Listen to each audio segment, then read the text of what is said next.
അമ്മയ്ക്ക് ഇങ്ങനെ ഒരു നിർദ്ദേശം കൊടുക്കും, സാരമില്ല സാരമില്ല, പോട്ടെ, എന്തെങ്കിലും വിഷമവും അദ്ദേഹം ചൂടാകാതിരിക്കാം, പോയി എണ്യപ്പെടാം, ഞാൻ പോയി ഉണ്ടാ. ഇത് എണ്യപ്പെടാനുള്ള പ്രേരണ തന്നുകൊണ്ടിരിക്കും. എന്നാൽ നിങ്ങളുടെ ഉള്ളിലെ ഈ അശുദ്ധാത്മാവ് വരുന്ന പ്രേരണ എന്ന് പറയുമോ, ഞാൻ തെറ്റ് ചെയ്തിട്ടില്ല, എന്റെ ഭാഗം ക്ലിയറാണ്, ചേട്ടനാണ് ചൂടായത്, അദ്ദേഹം നമ്മൾ വേണമെങ്കിൽ മിണ്ടുവാണെങ്കിൽ ഞാനും മിണ്ടും, അദ്ദേഹം മര്യാദയ്ക്ക് സംസാരിക്കുവാണെങ്കിൽ മര്യാദയ്ക്ക് ഭക്ഷണം ഉണ്ടാക്കി കൊടുക്കും, ഇല്ലെങ്കിൽ ഞാൻ മോഹം കുറിപ്പിക്കും, ഞാൻ ഇങ്ങനെ കുടുംബത്തോട് നടക്കും, ഞാൻ ഒരു കയറി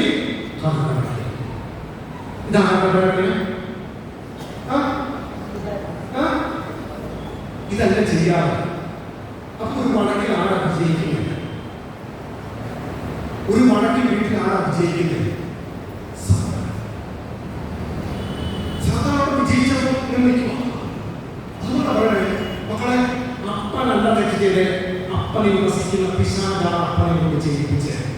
നമ്മൾ ക്ഷമിക്കാൻ തയ്യാറായ, പൊറുക്കാൻ തയ്യാറായ, ധന്യപ്പെടാൻ തയ്യാറായ അവരെ ആരും വിജയിക്കും? ഈശോ. നമ്മൾ എന്തിനാ അയൽവക്കക്കാരുമായിട്ട് മിണ്ടാതിരിക്കുന്നത്? നമ്മൾ എന്തെങ്കിലും വീട്ടിലെ സ്വന്തക്കാരുമായിട്ട് മിണ്ടാതിരിക്കുന്നത്? അവരല്ലത്, അവരിൽ വസിച്ച പിശാച് അവരെ കൊണ്ട് ചെയ്യിപ്പിച്ചതാ. നിങ്ങൾ അങ്ങനെ കണ്ടേ, എന്നിട്ട് പോയി മിണ്ടിക്ക്, ഒന്ന് ഫോൺ വിളിച്ച് സംസാരിച്ച്. എന്റെ പ്രിയപ്പെട്ട മക്കളെ, ഇങ്ങനെയൊന്ന് ക്ഷമിക്കാൻ, ഇങ്ങനെയൊന്ന് പൊറുക്കാനും തയ്യാറായ നാളെ ഒരു കാര്യം ഉറപ്പാ, തമ്പുരാന്റെ കൃപ നാളത്തെ ശുശ്രൂഷയിൽ നിങ്ങളുടെ പേരും പെയ്യാം.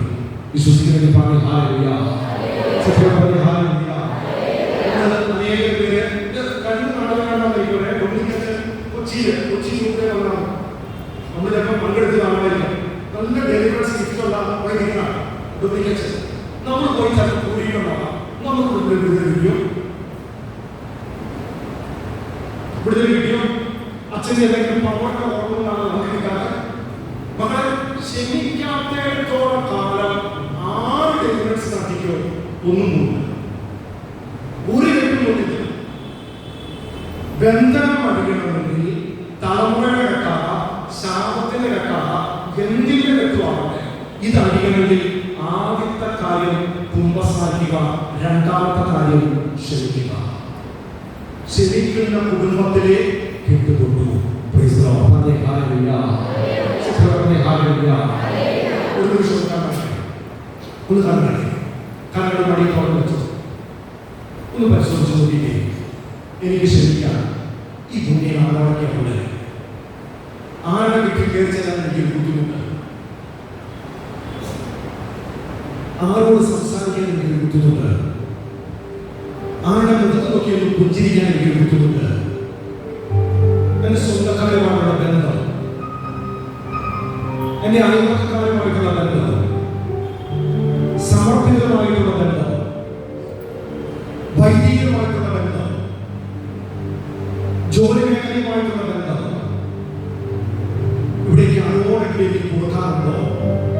ക്ഷമിക്കാറുണ്ടോ? ക്ഷമ കൊടുക്കാറുണ്ടോ? ക്ഷമ ചോദിക്കാറുണ്ടോ?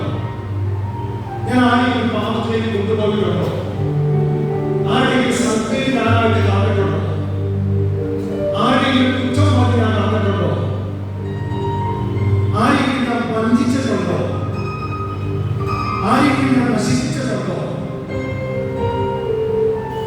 ഞാൻ എന്റെ ക്രൂരമായ പ്രവൃത്തി മൂലം ആരെങ്കിലും കണ്ണീര് ഞാൻ വീട്ടിയിട്ടുണ്ടോ?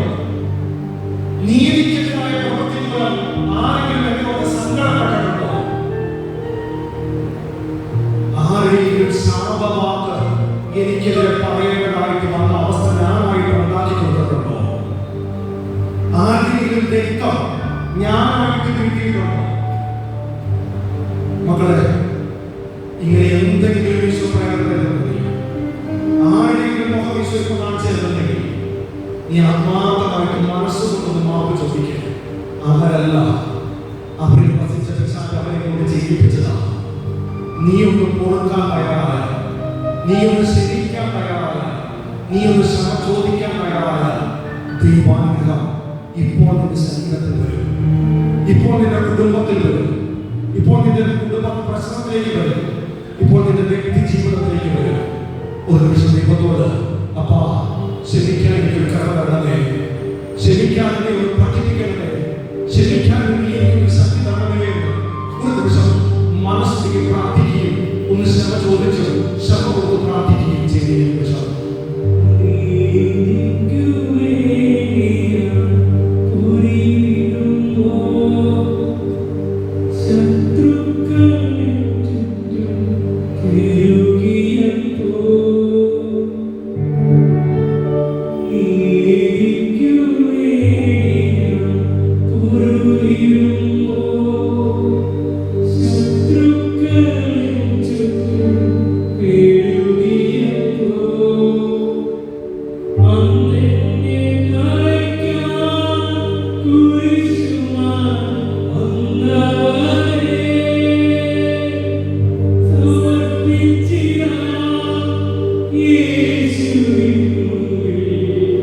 പഠിപ്പിക്കുന്നത്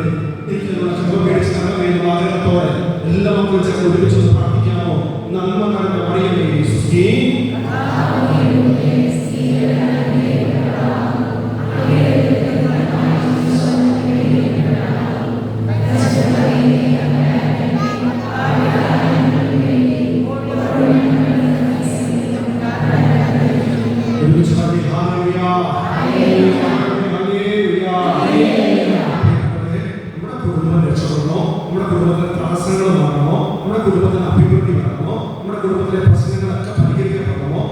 ഒന്നാമത്തെ കാര്യമാണിത്. ക്ഷമിക്കണം, ക്ഷമ ചോദിക്കണം, ക്ഷമ കൊടുക്കണം. ഒപ്പം എന്ത് ചെയ്യണം? നാവ് ഒരാളെ കുറ്റം പറയരുത്, ഒരാളെ കുറ്റം പറയരുത്. ചുമ ചാടത്തിന് വേണ്ടി ഒന്ന് വിളിച്ചാൽ ചെയ്യണം. നാളെ വീണ്ടും വരുന്ന കുറ്റം പറയരുത് കേട്ടോ. നമ്മൾ ഈ യേശുനാമൊക്കെ ചെയ്യുമ്പോൾ കിട്ടുന്ന ഗുണമാണ് നമുക്ക് ആരെയും കുറ്റം പറയാൻ തോന്നില്ല.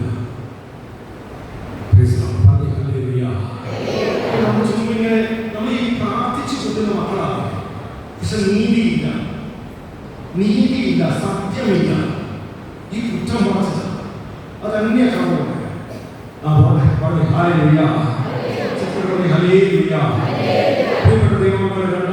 രണ്ടാമത്തെ ഒരു മേഖലയെ കുറിച്ചും കൂടി പെട്ടെന്ന് നല്ല അത്യാവശ്യ കാര്യം മാത്രം നമ്മൾ പറഞ്ഞു പോകാൻ അച്ഛൻ ആഗ്രഹിക്കുന്നത്. രണ്ടാണ് അശുദ്ധിയുടെ കാര്യം. പ്രിയപ്പെട്ട മക്കളെ, തമ്പുരാനെ വചനം പരിശോധിച്ച് നോക്കുമ്പോൾ വിശുദ്ധിയുടെ പ്രാധാന്യം എന്താണ് എന്നതിനെ കുറിച്ച് വളരെ വ്യക്തമായിട്ട് പഠിപ്പിക്കുന്നു. ഇതിൽ ഏറ്റവും പ്രധാനപ്പെട്ട കാര്യം എന്താണെന്ന് ചോദിച്ചാൽ, അശുദ്ധിയുമായി ബന്ധപ്പെട്ട് 4 തരത്തിലുള്ള പാപങ്ങൾ ഇന്ന് ഭൂമിയിൽ ശക്തി പ്രാപിച്ചിട്ടുണ്ട്. ഒന്നാമത്തെ അശുദ്ധിയുടെ പാപക്കെട്ടാണ് മദ്യപാനം, ലഹരി ഉപയോഗം. രണ്ടാമത്തെ അശുദ്ധിയുടെ പാപക്കെട്ടാണ് സ്വയംഭോഗം, സ്വോപഭോഗം, വ്യഭിചാരം, മോശമായിട്ടുള്ള കാഴ്ചകളും സ്പർശനങ്ങളും. മൂന്നാമത്തെ അശുദ്ധിയുടെ കെട്ടാണ് പ്രേമം, മിശ്രവിവാഹം. നാലാമത്തെ അശുദ്ധിയുടെ കെട്ടാണ് ഗർഭചിത്രം, വന്ധ്യീകരണം. ഈ 4 സെറ്റ് പാപങ്ങളും എന്ത് കണ്ടുവരുക? അശുദ്ധിയുടെ ദുരാത്മാവ് കണ്ടുവരുക. അതുകൊണ്ടാണ് ദൈവത്തിന്റെ വചനപ്രകാരം പഠിപ്പിക്കുന്നു, പകലിന് യോജിച്ച വിധം നമുക്ക് പെരുമാറാം, അന്ധകാരത്തിന്റെ പ്രവൃത്തികൾ നമുക്ക് ഉപേക്ഷിക്കാം. എന്നിട്ട് വചനം പറയുന്നത് റോമാലേഖനം 13-ാമത്തെ പഠിപ്പിക്കുന്നു, ഏതാണ് അന്ധകാരത്തിന്റെ പ്രവൃത്തികൾ? സുഖലോലുപത, മദ്യലഹരി, അവിഹിതവേഴ്ച. ഇവയിൽ ഏർപ്പെടുന്നവർ സ്വർഗ്ഗരാജ്യത്തിൽ പ്രവേശിക്കില്ല. എന്ന് വെച്ചാൽ ഈ അശുദ്ധിയുടെ പാപത്തിൽ ജീവിക്കുന്ന ഒരു ദൈവമണ്ഡലം സ്വർഗ്ഗരാജ്യത്തിൽ പ്രവേശനം നഷ്ടപ്പെടുന്ന കാര്യമാണ്. കാരണം ഇത് ജൈവിക പാപങ്ങളാണ്. അതുകൊണ്ടാണ് ഗലാത്യലേഖനം 5-ാമത്തെ പഠിപ്പിക്കുന്നു, ജഡത്തിന്റെ വ്യാപാരങ്ങൾ എല്ലാവർക്കും അറിയാം. അവ വ്യഭിചാരം, അശുദ്ധി, ദുർവൃത്തി, വിഗ്രഹാരാധന, ആഭിചാരം, ശത്രുത, കലഹം, അസൂയ, കോപം, മാത്സര്യം, ഭിന്നത, വിഭാഗീയ ചിന്ത, വിദ്വേഷം, മദ്യപാനം, മധുരോത്സവം, ഇവയിൽ വിദർശമായ പ്രവൃത്തികളാണ്. ഇവയിൽ ഏർപ്പെടുന്നവർ ദൈവരാജ്യത്തിൽ പ്രവേശിക്കില്ല. അതുകൊണ്ടാണ് റോമാലേഖനം 8-ാമത്തെ പഠിപ്പിക്കുന്നു, ജഡിക താല്പര്യങ്ങളിൽ മുഴുകിയിരിക്കുന്ന മനസ്സ് ദൈവത്തിന്റെ ശത്രുവാണ്. അവർക്ക് ദൈവത്തെ പ്രസാദിപ്പിക്കാൻ പറ്റില്ല. പ്രിയപ്പെട്ട മക്കളെ മനസ്സിലാക്കുക, അച്ഛൻ പറഞ്ഞ ഈ 4 സെറ്റ് പാപവും ജഡിക പാപമാണ്. ഈ ജഡിക പാപത്തിൽ ഏർപ്പെടുന്നവരുടെ 2 പ്രത്യേകതയാണ്. ഒന്ന്, അവർക്ക് ദൈവരാജ്യം കിട്ടില്ല. 2, അവർക്ക് ദൈവത്തെ പ്രസാദിപ്പിക്കാനും ദൈവാനുഗ്രഹം മേടിച്ചെടുക്കാനും അവർക്ക് പറ്റില്ല. ഇത് നോക്കി, 100 കുടുംബങ്ങളാണ് ഈ അശുദ്ധികളുടെ പാപക്കെട്ട് മൂലം കാരണം തരിപ്പണമായത്. പ്രത്യേകിച്ച് 1-ാമത്തെ സെറ്റ് നോക്കിക്കേ, മദ്യവും ലഹരി ഉപയോഗവും. ഞാൻ പറയാൻ പറ്റും. ഈ ഇന്നലത്തെ പത്രത്തിലാണ് എനിക്ക് തോന്നുന്നത് ഒരു വാർത്ത കണ്ടു. 2 മാസം കൊണ്ട് കേരളത്തിൽ കൊലപാതകം 70 പേരാണ് മരിച്ചത്. അതും ഏത് രീതിയില്? ലഹരിയുടെ ഉപയോഗം മൂലം അവർക്കൊന്നാണ്. 2750 കേസുകൾ ലഹരി ഉപയോഗത്തിന്, അതും 10-58 കേസുകൾ അല്ലാത്ത രീതിയിലുള്ള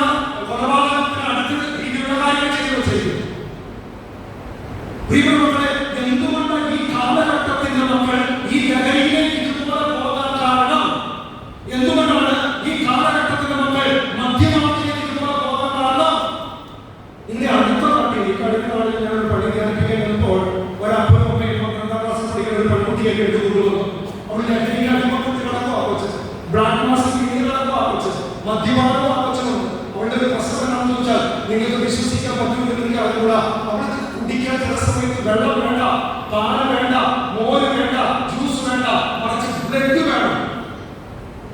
അത് കിട്ടാൻ കുത്തിക്കീറും കുടിക്കുക. എങ്ങനെയൊക്കെ ചെയ്യാൻ അവസ്ഥയിലായി. ബാംഗ്ലൂരിലെ 14 വയസ്സുള്ള കുട്ടിയെ പോലീസുകാരെ കൊണ്ടുവന്നു സംസാരിക്കാൻ പറഞ്ഞത്. അവൻ ചെയ്ത ക്രൂരത എന്താണെന്ന് ചോദിച്ചാൽ ലഹരിക്ക് അടിമപ്പെട്ടിട്ടുണ്ടോ 5 വയസ്സ് പ്രായമായ ഒരു പെൺകുട്ടിയെ അതിക്രൂരമായിട്ട് ബലാത്സംഗം ചെയ്തു. തീർന്നില്ല, ആ കൊച്ചിനെ അവൻ കൊന്നു. തീർന്നില്ല, ഒരു മരത്തിന്റെ പൊത്തിലേക്ക് അടിച്ചു കയറ്റി വെച്ചു. എങ്ങനെയാണ് ഇത് ചെയ്യാൻ പറ്റുന്നത്? എങ്ങനെയാണ് എത്ര കാലം 10, 20, 26 വർഷക്കാലം ഭക്ഷണം വിളമ്പിക്കൊടുത്ത അമ്മയുടെ കഴുത്തറക്കാൻ പറ്റുന്നത്? എങ്ങനെയാണ് അപ്പനെ തലക്കടിച്ച് കൊല്ലാൻ പറ്റുന്നത്? എങ്ങനെയാണ് സഹോദരനെ വെട്ടിനിർത്താൻ പറ്റുന്നത്? എങ്ങനെയാണ് അയൽവക്കക്കാരെ വെട്ടിനിർത്താൻ പറ്റുന്നത്? എന്തിനാണ് നമ്മുടെ നാട്ടിൽ ഇങ്ങനെ സത്യം സ്ഥാപിക്കാൻ കാരണം? ഇതിന്റെ ഭാഗമായിട്ടുണ്ടാകുന്ന 2 ചാരന്മാരുടെ മക്കളെ മദ്യമാകട്ടെ, ഈ മയക്കുമരുന്നാകട്ടെ, ഇത് ഉപയോഗിക്കുന്നതോടെ ഒരു അരൂപി, ഒരു പൈശാചിക അരൂപി ആ വ്യക്തിയിൽ പ്രവേശിക്കുന്നുണ്ട്. അത് ആ വ്യക്തിയിൽ മാത്രമല്ല, ആ വ്യക്തി താമസിക്കുന്ന സ്ഥലത്ത് പ്രവേശിക്കുന്നുണ്ട്. അതുകൊണ്ട് വചനം പഠിപ്പിക്കുന്നത്, നീ ഏത് ദേശത്തിൽ നിന്ന് ലേവ്യരുടെ പുസ്തകം 5-ാം അധ്യായം വചനപ്രകാരം പഠിപ്പിക്കുകയാണ്.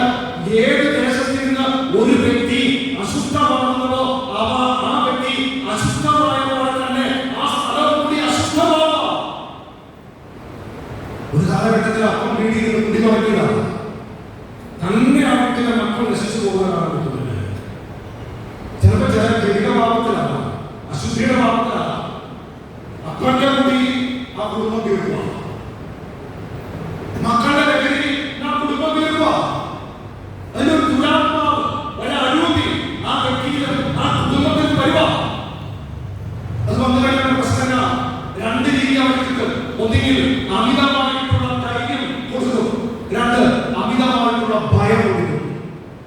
അനേകം സ്വന്തം അപ്പനെയും സഹോദരനെയും ജീവിതം പറയും, ഈ വെട്ടി മുറിക്കാൻ കാരണങ്ങളെ ഉപയോഗിച്ചിട്ട് ഒരു അമിതമായിട്ടുള്ള ഭയമാണ്. ഈ ഭയം കഴിയുമ്പോൾ ഇത് അപ്പനാണ്, ഇത് അമ്മയാണ്, ഇത് മക്കളാണ്, ഇത് ജീവിതമാണ്, അവന് മനസ്സിലാക്കാൻ പറ്റുന്നില്ല. കൊല്ലാൻ വരുന്ന വ്യക്തിയായിട്ടാണ് കാണുന്നത്. അപ്പൊ എന്താ ചെയ്യും? ഒരു കത്തി എപ്പോഴും സൂക്ഷിച്ചു വെച്ചേക്കും വീടിന്റെ സൈഡിൽ ഇരിക്കുന്നതിന്റെ അടുത്ത്. ആ ലഹരികളെ ആ മൂർച്ചിന്റെ അവസ്ഥയിൽ വരുമ്പോൾ വരുന്ന കാണുമ്പോൾ വെട്ടുക. രണ്ടാമത് ചിലർക്ക് അമിതമായിട്ടുള്ള ധൈര്യമാണ്. അപ്പോ ഇത് മേടിക്കണം, ഇത് കിട്ടാനുള്ള എന്ത് ചെയ്യണം? മുറിക്കണം. മുറിച്ചിട്ടായാലും പൈസ കിട്ടണം. അമ്മ പൊട്ടിക്കിടന്നു വേണ്ടിയിട്ട് വന്നൊരു രസം പറഞ്ഞ എന്റെ മകൾ ചതിച്ചുകൊണ്ടിരിക്കുകയാണ്. അറിഞ്ഞില്ല എന്താ ചേച്ചി പ്രശ്നം? 12ാം ക്ലാസ് പഠിക്കുന്ന പെൺകുട്ടിയാണ്. അവളുടെ ലഹരിയിലേക്ക് വീണ്ടുപോയി. അമ്മ അറിഞ്ഞില്ല, അപ്പ പുറത്താ. ആങ്ങളെ അറിഞ്ഞില്ല. ഈ ആങ്ങളയ്ക്കും അമ്മയ്ക്കും ഇവൾ മയക്കുമരുന്ന് പോലെ ഉറങ്ങിക്കിടക്കാനുള്ള മെഡിസിൻ ഭക്ഷണത്തിന്റെ അകത്തോ ജ്യൂസിന്റെ അകത്തോ എന്തിനകത്ത് വിട്ടുകൊടുക്കും. അവരത് ഉറങ്ങും. ഇവർക്ക് ലഹരി കൊണ്ട് കാണാൻ വരുന്നവരുമായിട്ട് ശരീരം പങ്കുവെച്ചാൽ ഫ്രീ ആയിട്ട് ലഹരി കിട്ടും. അവർ കിടന്നുറങ്ങുമ്പോൾ മറ്റവൻ വരും, ശരീരം പങ്കുവെച്ചു കൊടുക്കും. ഇവരെ ഇപ്പോഴും ലഹരി കിട്ടും. എങ്ങോട്ടാണ് നമ്മുടെ പോക്ക്? എന്തിനും മക്കളിൽ നശിച്ചു പോകാൻ കാരണം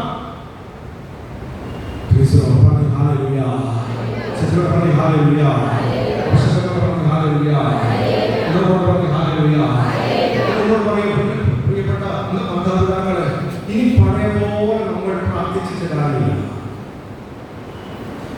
നമ്മുടെ മക്കൾ നിങ്ങൾക്ക് ഒരിടവയിൽ 1, 2 പോയില്ല, 100 കണക്കിന് ഇത് പേരിന് കഴിയില്ല. 100 കണക്കിന് വ്യക്തികൾ ഒരിടവയിൽ തന്നെ. നിങ്ങളൊക്കെ എന്റെ കുടുംബത്തിൽ കുഴപ്പമൊന്നുമില്ല.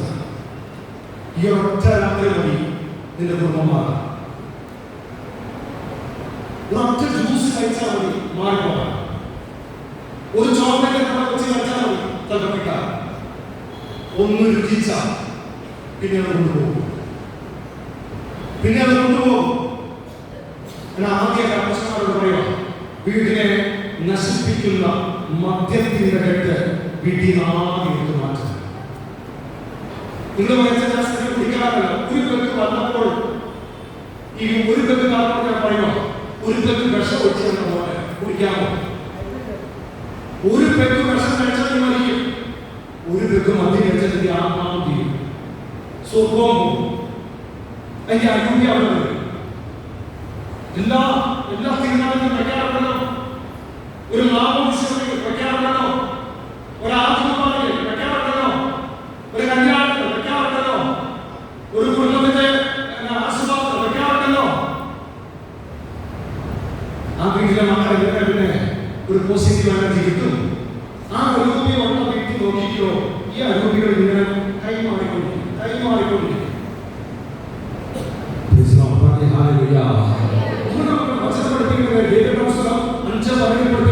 കർത്താവ് വിലക്കിയിട്ടുള്ളതിൽ ഏതെങ്കിലും ഒന്ന് പ്രവർത്തിച്ചാൽ നീ പാപം ചെയ്യുന്നു. അറിയാതെ പ്രവർത്തിച്ചാൽ പോലും നീ കുറ്റക്കാരനാണ്. 66 സ്ഥലത്ത് പറഞ്ഞിട്ടുണ്ട് ഇത് ദോഷമാണ്, ഹാനികരമാണ്, തുടരുത്.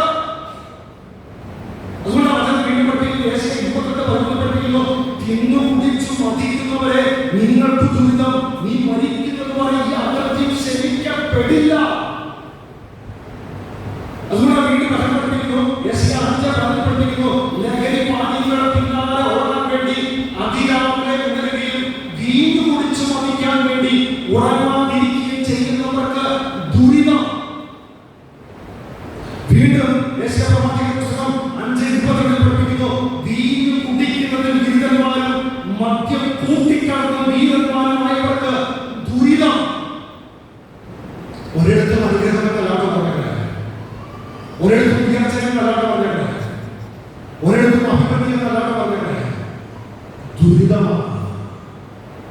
അതുകൊണ്ട് പ്രിയപ്പെട്ട മക്കളോട് ആദ്യം എനിക്ക് പറഞ്ഞു തരാറുണ്ട്, നമ്മുടെ കുടുംബത്തിൽ നിന്ന് മദ്യത്തിന്റെ അരൂപി ഒന്ന് എടുത്തു മാറ്റുക. 2, നമ്മുടെ മക്കൾ എന്തുകൊണ്ടാണ് ഈ കാണുന്ന പാപത്തിൽ പോയി വീഴാൻ കാരണം? അച്ഛൻ പറയാം, ഒരു കാര്യം പറഞ്ഞതിന് ശേഷം അത് പറയാം. പ്രിയപ്പെട്ടവരെ, അപ്പോൾ പറഞ്ഞു വരുന്ന കാര്യം, ആദ്യം മദ്യത്തിന്റെ അരൂപി കുടുംബത്തിൽ നിന്ന് മാറ്റുക. രണ്ടാമത്തെ കാര്യം പറഞ്ഞതിന് ശേഷം ഒരു കാരണമാണ് വയ്ക്കാം. രണ്ടാമത്തെ കാരണമാണ് ചാരിത്രം നഷ്ടപ്പെടുത്തുന്ന കാര്യം. അപ്പൊ ഒന്ന്, കുടുംബത്തിലെ മദ്യത്തിന്റെ അരൂപി മാറ്റണം.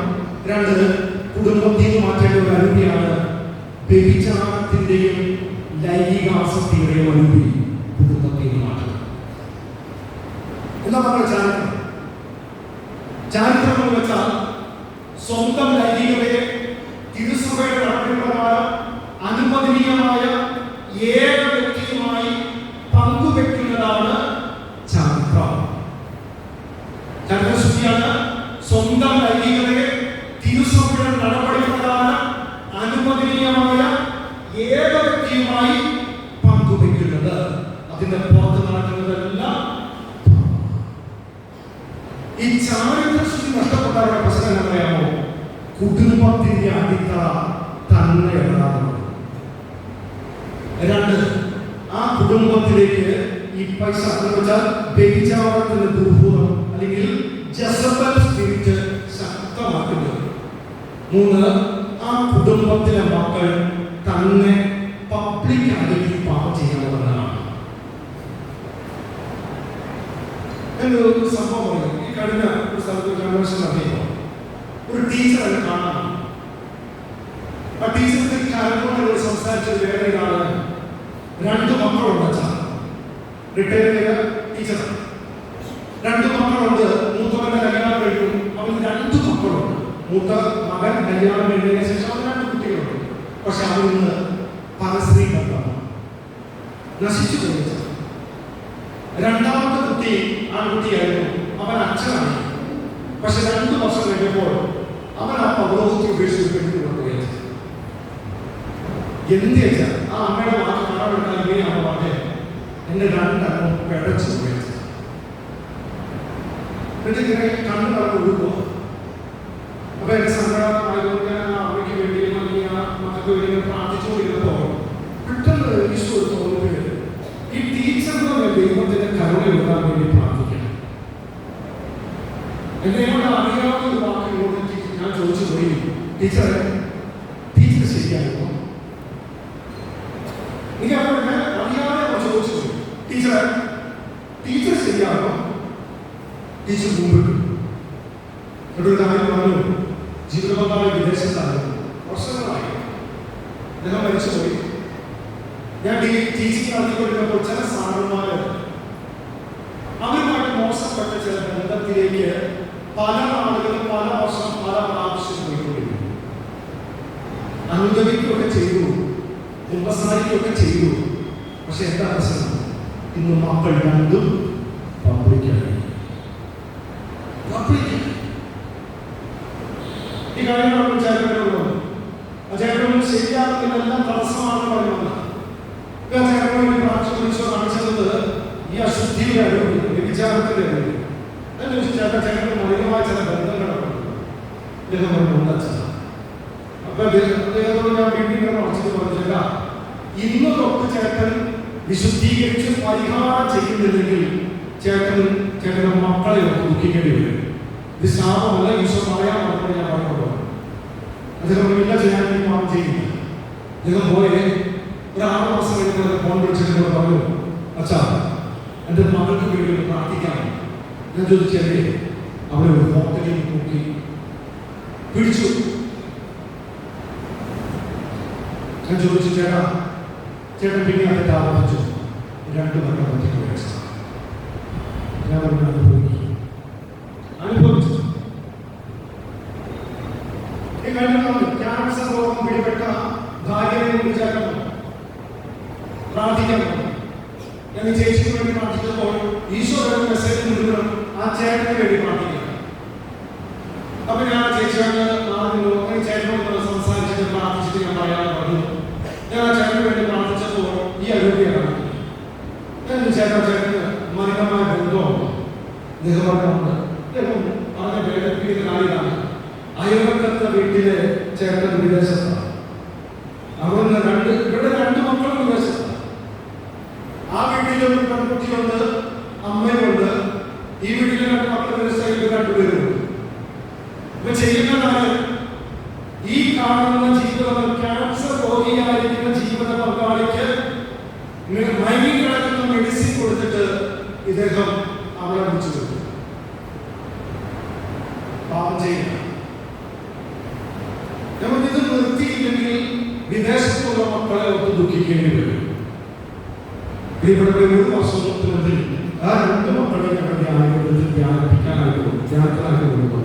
2 മക്കളും നഷ്ടപ്പെട്ടു. പേടിപ്പിക്കാൻ വേണ്ടി പറഞ്ഞല്ല, എല്ലാം അതുകൊണ്ടാണ് ഇതല്ല. നിങ്ങൾ നോക്കിക്കോ, ഒരു 80% കേസുകൾ നോക്കിക്കോ, നമ്മൾ തെറ്റ് ചെയ്തിട്ട് അനുഭവിച്ച് ഈ പരിഹാരം ചെയ്ത് അതിനൊരു അരൂപി വന്നിട്ടുണ്ട്.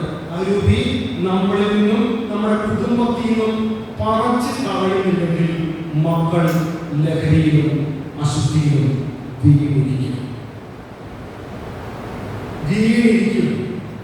പിന്നെ കല്യാണികളുടെ സമയത്താണ് ഇതൊന്നും ശാപമല്ലാണ്ട് ഒന്നും ചെയ്ത് ഇത് എന്റെ അടുത്ത് വന്നിരിക്കുന്ന കേസ് കൊണ്ട് ഞാൻ ബഹുമാനപ്പെട്ട സംസാരിച്ചത് വിളിച്ചത് ഞാൻ പറയുന്നത് കാണില്ല. നമ്മൾ ഈ കാണുന്ന തെറ്റ് ഉപേക്ഷിക്കാതെ ഈ അശുദ്ധിയുടെ അനുഗ്രഹം കെട്ടിയെടുത്ത് മാറ്റാതെ അപ്പോൾ ഇത് പകരപ്പെടുന്ന അനുഗ്രഹം. വ്യഭിചാരത്തിന്റെ അനുഗ്രഹം പകരപ്പെടുന്ന ജസ്റ്റിഫിക്കേഷൻ. അപ്പൊ കല്യാണം കഴിക്കാതെ ഞങ്ങളൊന്നും കുഴപ്പമില്ല, ഞങ്ങൾക്ക് കുഴപ്പമില്ല, കല്യാണം കഴിച്ചിട്ടില്ല. എന്തോ ഒരു വീട് നിങ്ങൾ അറിയാമോ? അച്ഛന്മാരുടെ കന്യാസന്മാരുടെ ഹോസ്റ്റല. പക്ഷെ അവിടെ 6 മാസം കൊണ്ട് വേറെ സ്ഥലത്ത് താമസം തുടങ്ങി. ലിവിംഗ് ചൂടാ.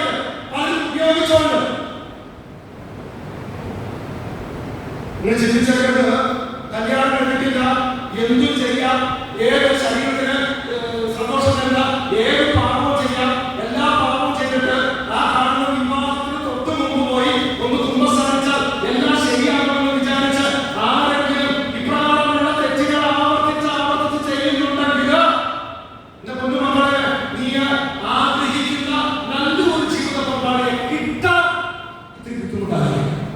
അങ്ങനെ കിട്ടിയാലും അതിലുണ്ടാവുന്ന മക്കള് അത് നല്ല മക്കളാണ് ചിന്തിച്ചത്.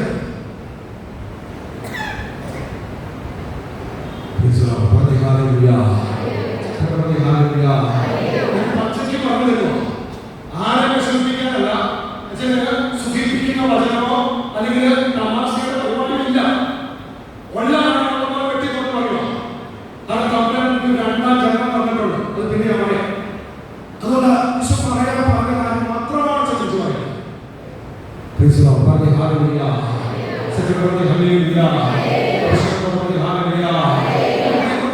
ഇതുമായി ബന്ധപ്പെട്ട ഏതെങ്കിലും പാപത്തിന്റെ ഘട്ടമുണ്ടോ?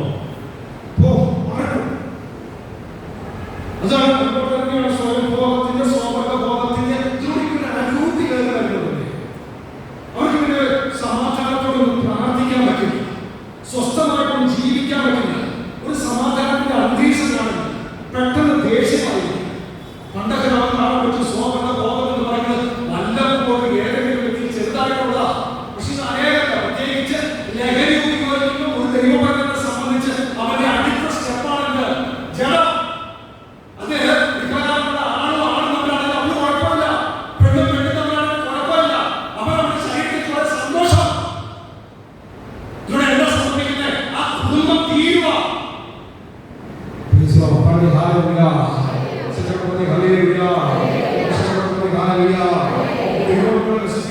ഇതിലേക്കൊക്കെ ആദ്യം ക്ഷണിച്ചതുമായ കാര്യം പറയാമോ? നമ്മുടെ മക്കളുടെ കയ്യിലെ മൊബൈലാണ്. ഇവർക്ക് ഇത് കണ്ട് കണ്ട് കണ്ട് സ്വന്തം അമ്മയെ പോലും നന്നായിട്ട് കാണാൻ പറ്റുന്നില്ല, സ്വന്തം പെങ്ങളെ പോലും നന്നായിട്ട് കാണാൻ പറ്റുന്നില്ല, സ്വന്തം അപ്പനെ പോലും നന്നായിട്ട് കാണാൻ പറ്റുന്നില്ല. കഴിഞ്ഞ ആളുകൾ പെൺകുട്ടികൾ പറഞ്ഞ കാര്യമുണ്ട്, അച്ഛാ എനിക്ക് എന്റെ വീട്ടില് കുളിമുറിയിൽ കുളിക്കാൻ പേടിയാ. കാരണം എന്റെ ആങ്ങളെ ഓർത്ത് ഞാൻ ആദ്യം കയറി കഴിഞ്ഞാൽ അവിടെ ആണെങ്കിൽ മെച്ചപ്പെട്ടോ എന്ന് ഞാൻ ആദ്യം നോക്കണേ. സ്വന്തം അമ്മ പറഞ്ഞൊരു കാര്യമുണ്ട്, എന്റെ മകന്റെ നോട്ടം ശരിയല്ല, അവന്റെ നോട്ടം ക്ലിയർ അല്ല, അതുകൊണ്ട് എനിക്ക് കുളിമുറി കയറുന്ന പേടിയാ. കഴിഞ്ഞ ശരീരത്ത് ഒരു കൊച്ചിനെ കൊടുക്കുന്നത് 12ാം ക്ലാസ്സിൽ പഠിക്കുന്ന കുട്ടിയാ. സ്വന്തം പെങ്ങളുടെ നഗ്നചിത്രവും സ്വന്തം അമ്മയുടെ നഗ്നചിത്രവും മൊബൈലിൽ പകർത്തി സ്കൂളിൽ കൊണ്ടുപോയി വിറ്റു. വേണ്ടതിന് അവരെ ലഹരിക്കാൻ വേണ്ടി.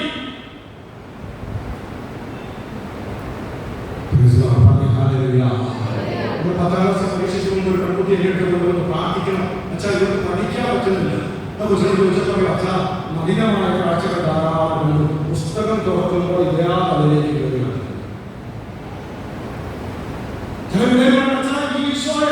എനിക്ക് നന്നായി കാണാൻ പറ്റുന്നില്ല. എന്തേ നമ്മുടെ മക്കളൊക്കെ ഇങ്ങനത്തെ ഒരു അവസ്ഥയിലേക്ക് പോകാൻ കാരണം? അതുകൊണ്ട് ദൈവത്തിന്റെ വചനം വളരെ വ്യക്തമായിട്ട് പഠിപ്പിക്കുന്നുണ്ട്. ദൈവത്തിന്റെ വചനം പഠിപ്പിക്കുകയാണ്, മത്തായി സുവിശേഷം 5-27 വചനം പഠിപ്പിക്കുകയാണ്, ആസക്തിയോടെ സ്ത്രീയെ നോക്കുന്നവൻ അവളുമായിട്ട് വ്യഭിചാരം ചെയ്തു കഴിഞ്ഞു. അതുകൊണ്ടാണ് വീട്ടിൽ വചനം പഠിപ്പിക്കുന്നു. പ്രഭാഷക പുസ്തകം 6-2 വചനം പഠിപ്പിക്കുക, അഭിലാഷങ്ങൾക്ക് നീ അടിമപ്പെടരുത്, അവ നിന്റെ കാളക്കുറ്റനെ പോലെ കുത്തിക്കീറും, നിന്നെ നശിപ്പിക്കും, നിന്റെ ഫലങ്ങൾ ഇല്ലാതാക്കും, നിന്നെ വെറും ഉണക്കമരമാക്കി തീർക്കും. വീണ്ടും പറയുന്ന സുഭാഷിതങ്ങളുടെ പുസ്തകം 6-29 പഠിപ്പിക്കുന്നു, വ്യഭിചാരം ചെയ്യുന്നവൻ ശിക്ഷണം ഏൽക്കുക തന്നെ ചെയ്യും.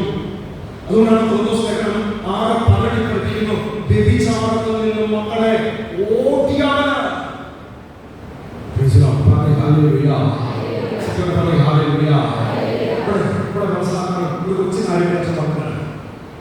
എന്തുകൊണ്ടാണ് നമ്മുടെ മക്കൾ ലഹരിയിലേക്കും ഇങ്ങനെ അശുദ്ധ പാപത്തിലേക്കും ഇതുപോലെ വീണ് പോകാൻ കാരണം?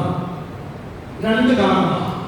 ഒന്ന്, മക്കളെ ജനിപ്പിച്ചതിലെ പ്രശ്നവും 2, മക്കളെ വളർത്തുന്നതിലെ പ്രശ്നം.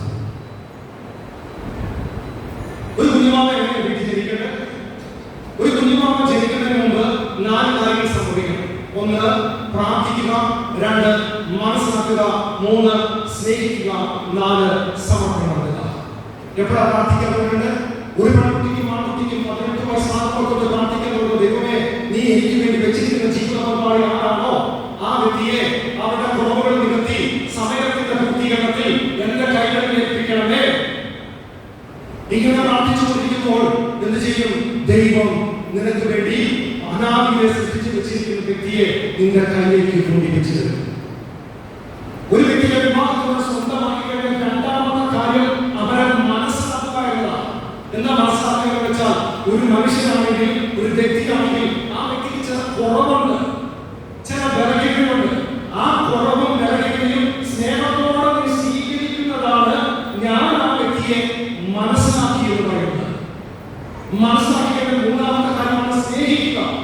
സ്നേഹിക്കുക എന്ന് വെച്ചാൽ എന്താ? നിന്റെ ഉള്ളിൽ ഈശോ നിന്റെ ഹൃദയത്തിൽ ഇഷ്ടം പോലെ സ്നേഹം നിറച്ചു തന്നിട്ടുണ്ട്. ആ സ്നേഹം കൊണ്ട് നീ എന്ത് ചെയ്യണം? നിനക്ക് കിട്ടിയിരിക്കുന്ന ജീവിത പങ്കാളിക്ക് കൊടുക്കണം. തിരിച്ചു കിട്ടുമെന്ന് പ്രതീക്ഷിക്കേണ്ട. തിരിച്ചു കിട്ടിയാലുമില്ലേലും നിന്റെ ഉള്ളിൽ ദൈവം വെച്ച സ്നേഹം കൊടുക്കുക. ഈ സ്നേഹത്തിന്റെ മൂർത്തിഭാവത്തിൽ എന്ത് ചെയ്യണം? സമർപ്പണം. അതാണ് ദാമ്പത്യ ധർമ്മം. അവിടെ നിന്നാണ് ആചരിക്കേണ്ടത്. ഒരു കുഞ്ഞിഭാവം ജനിക്കേണ്ടത്. പ്രിയപ്പെട്ടവരെ, ഇങ്ങനെയൊന്നും അല്ലാതെ പോയി ലഹരി കഴിച്ച് മദ്യവും കഴിച്ചിട്ട് വന്ന് ദാമ്പത്യ ധർമ്മത്തിൽ ഏർപ്പെട്ടപ്പോഴാണ് അവളുടെ അമ്മയുടെ ഉദരത്തിൽ ഒരു കുഞ്ഞുഭാവം ജനിച്ചതെങ്കിൽ, ഇല്ലെങ്കിൽ ഏതെങ്കിലും മോശപ്പെട്ട കാര്യങ്ങൾ കണ്ടുകൂട്ടിയിട്ട് അതിന്റെ ഫലമായിട്ടുണ്ടായ ജഡികാസക്തിയിൽ നിന്നും ജഡികമായ വികാരത്തിൽ നിന്നുമാണ് ബന്ധപ്പെട്ടപ്പോഴാണ് ഒരു കുഞ്ഞുഭാവം ജനിച്ചതെങ്കിൽ, 3 ഏതെങ്കിലും രീതിയിൽ മറ്റാരെങ്കിലും മനസ്സിൽ വിചാരിച്ചുകൊണ്ട്, മറ്റേതെങ്കിലും പുരുഷനെയോ മറ്റേതെങ്കിലും സ്ത്രീകളെയോ മനസ്സിൽ വിചാരിച്ചുകൊണ്ട് ദാമ്പത്തിക ധർമ്മത്തിൽ ഏർപ്പെട്ടപ്പോഴാണ് ഒരു കുഞ്ഞുഭാവം ജനിച്ചതെങ്കിൽ, 4 ഏതെങ്കിലും ഒരാൾക്ക് താല്പര്യമില്ലാതെ നിർബന്ധപൂർവം ബലാത്സംഗപൂർവം ആ വ്യക്തിയുമായി ദാമ്പത്യ ധർമ്മത്തിൽ ഏർപ്പെട്ടപ്പോഴാണ് ഒരു കുഞ്ഞുഭാവം ജനിച്ചതെങ്കിൽ, ആ കുഞ്ഞിന് ഒത്തിരി സ്വഭാവ വൈകല്യങ്ങൾ കണ്ടിരിക്കുന്നു. ആ സ്വഭാവ പ്രശ്നങ്ങൾ കണ്ടിരിക്കുന്നു. അതുകൊണ്ടാണ് കുടുംബത്തിൽ ഒരു അൾത്താര എപ്പോഴും വേണമെന്ന് പറയാറുണ്ട്. കുടുംബത്തിലെ അൾത്താര നിങ്ങളുടെ പ്രാർത്ഥനാ മുറിയുടെ വെളിയിലിരിക്കുന്ന മേശയല്ല, മറിച്ച് നിങ്ങൾ കിടക്കുന്ന മുറിയിലെ കട്ടിലാണ് അൾത്താര. അത് കുഞ്ഞുങ്ങൾക്ക് കയറി കളിക്കാനുള്ള സ്ഥലമല്ല, വിരുന്നുകാരി വരുമ്പോൾ കയറ്റിയിരിക്കേണ്ട സ്ഥലമല്ല, മുജിന്റെ വസ്ത്രം മാറിയിടേണ്ട സ്ഥലമല്ല, അലക്കിക്കൊണ്ടുവരുന്ന വസ്ത്രം കൊണ്ടിടേണ്ട സ്ഥലമല്ല. അത് ഏറ്റവും പരിശുദ്ധമായി സൂക്ഷിക്കേണ്ട അൾത്താരയാണ് ഭാര്യയും ഭർത്താവും കിടക്കുന്ന കട്ടി. അതെങ്ങനെയാണ്? ഒന്ന് മനസ്സിൽ നോക്കിക്കാതെ എങ്ങനെയായിരിക്കും കിടക്കാൻ? ചില വീട്ടിൽ കയറി നമുക്ക് സങ്കടം തോന്നും. പ്രത്യേകിച്ച് പ്രതീക്ഷിക്കാത്ത സമയത്ത് ഞങ്ങൾ ഒരു കേന്ദ്രമുണ്ട്. 2 കാര്യം നോക്കി ആ വീടിനെ നമുക്ക് മനസ്സിലാക്കാൻ പറ്റും. ഒന്ന് കിടക്കുന്ന ബെഡ്റൂമിലെ കട്ടിലും 2 പറയുന്നു. ഈ 2 കാര്യം നോക്കി അറിയാൻ പറ്റും ആ വീടുണ്ടാവും. എന്റെ പ്രിയപ്പെട്ട മക്കളെ, അവിടെ എങ്ങനെയാണ് ബലിയർപ്പണം നടക്കേണ്ടത്? ആ മുറിയിൽ ഒരു ഈശ്വര രൂപമോ തിരുക്കുടത്തിന്റെ രൂപമോ വയ്ക്കും, അല്ലെങ്കിൽ കുരിശുരൂപം വയ്ക്കും. തൊട്ട് താഴെ ചെറിയ ടേബിൾ വയ്ക്കും. അപ്പൊ ഒരു ബൈബിൾ വയ്ക്കും, 2 ജപമാല വയ്ക്കും. അവിടെ എങ്ങനെയാണ് ബലിയർപ്പണം നടക്കേണ്ടത്? വൈകുന്നേരം കിടക്കുന്നതിന് മുമ്പ് ആ കട്ടിലാകുന്ന ആൾക്കാരെ ഇരിക്കുക. 2 പേര് ജപമാലയ്ക്ക് 10 നന്മകരമായ ചെല്ല് ബൈബിളിൽ കുഞ്ഞി ഭാഗം വായിക്കുക. എന്നിട്ട് ഈശ്വരന്റെ രക്തത്താൽ നിങ്ങളുടെ വികാരവും ചിന്തകളും ബ്ലഡും സകല കാര്യങ്ങളും ഈശ്വരന്റെ രക്തത്താൽ കഴുകപ്പെടാൻ ഒരു 2 മിനിറ്റ് പ്രാർത്ഥിക്കുക. അങ്ങനെ പ്രാർത്ഥിച്ചിട്ട് 2 പേരും സ്നേഹിക്കുക. സ്നേഹത്തിന്റെ മൂർത്തി ഭാവത്തിൽ ദാമ്പത്യ ധർമ്മത്തിലേർപ്പെടുക. അവിടെ ആചരിക്കും വിശുദ്ധരായ പുരോഹിതർ, വിശുദ്ധരായ രാഷ്ട്രീയക്കാർ, വിശുദ്ധരായിട്ടുള്ള കർഷകർ, വിശുദ്ധരായിട്ടുള്ള ബിസിനസ്സുകാർ, വിശുദ്ധരായിട്ടുള്ള പോലീസുകാർ, അങ്ങനെയുള്ള നമ്മൾ ചെയ്തില്ലേ? നമ്മളെല്ലാം ചിന്തിപ്പിച്ചു. നമുക്ക് അറിയില്ലായിരുന്നു. എനിക്കറിയാം നിങ്ങൾക്ക് അറിവില്ലായിരുന്നു കുറിച്ച്. കത്തിപ്പോയി സാരമില്ല. തമ്പുരാന്റെ കരുണയുണ്ട്. ഒരു കാര്യം എനിക്കട്ടെ, ഒരു പെൺകുട്ടിയെ സംബന്ധിച്ച് തന്റെ ജീവിത പങ്കാളിയുടെ സ്നേഹം, സാമീപ്യം, സഹകരണം ഏറ്റവും കൂടുതൽ ആവശ്യമുള്ള സമയമാണ്. അവർക്ക് ഏറ്റവും കൂടുതൽ ജീവിത പങ്കാളിയുടെ സ്നേഹ, സാമീപ്യം, സഹകരണമൊക്കെ അവർ ഏറ്റവും കൂടുതൽ പ്രതീക്ഷിക്കുന്നത്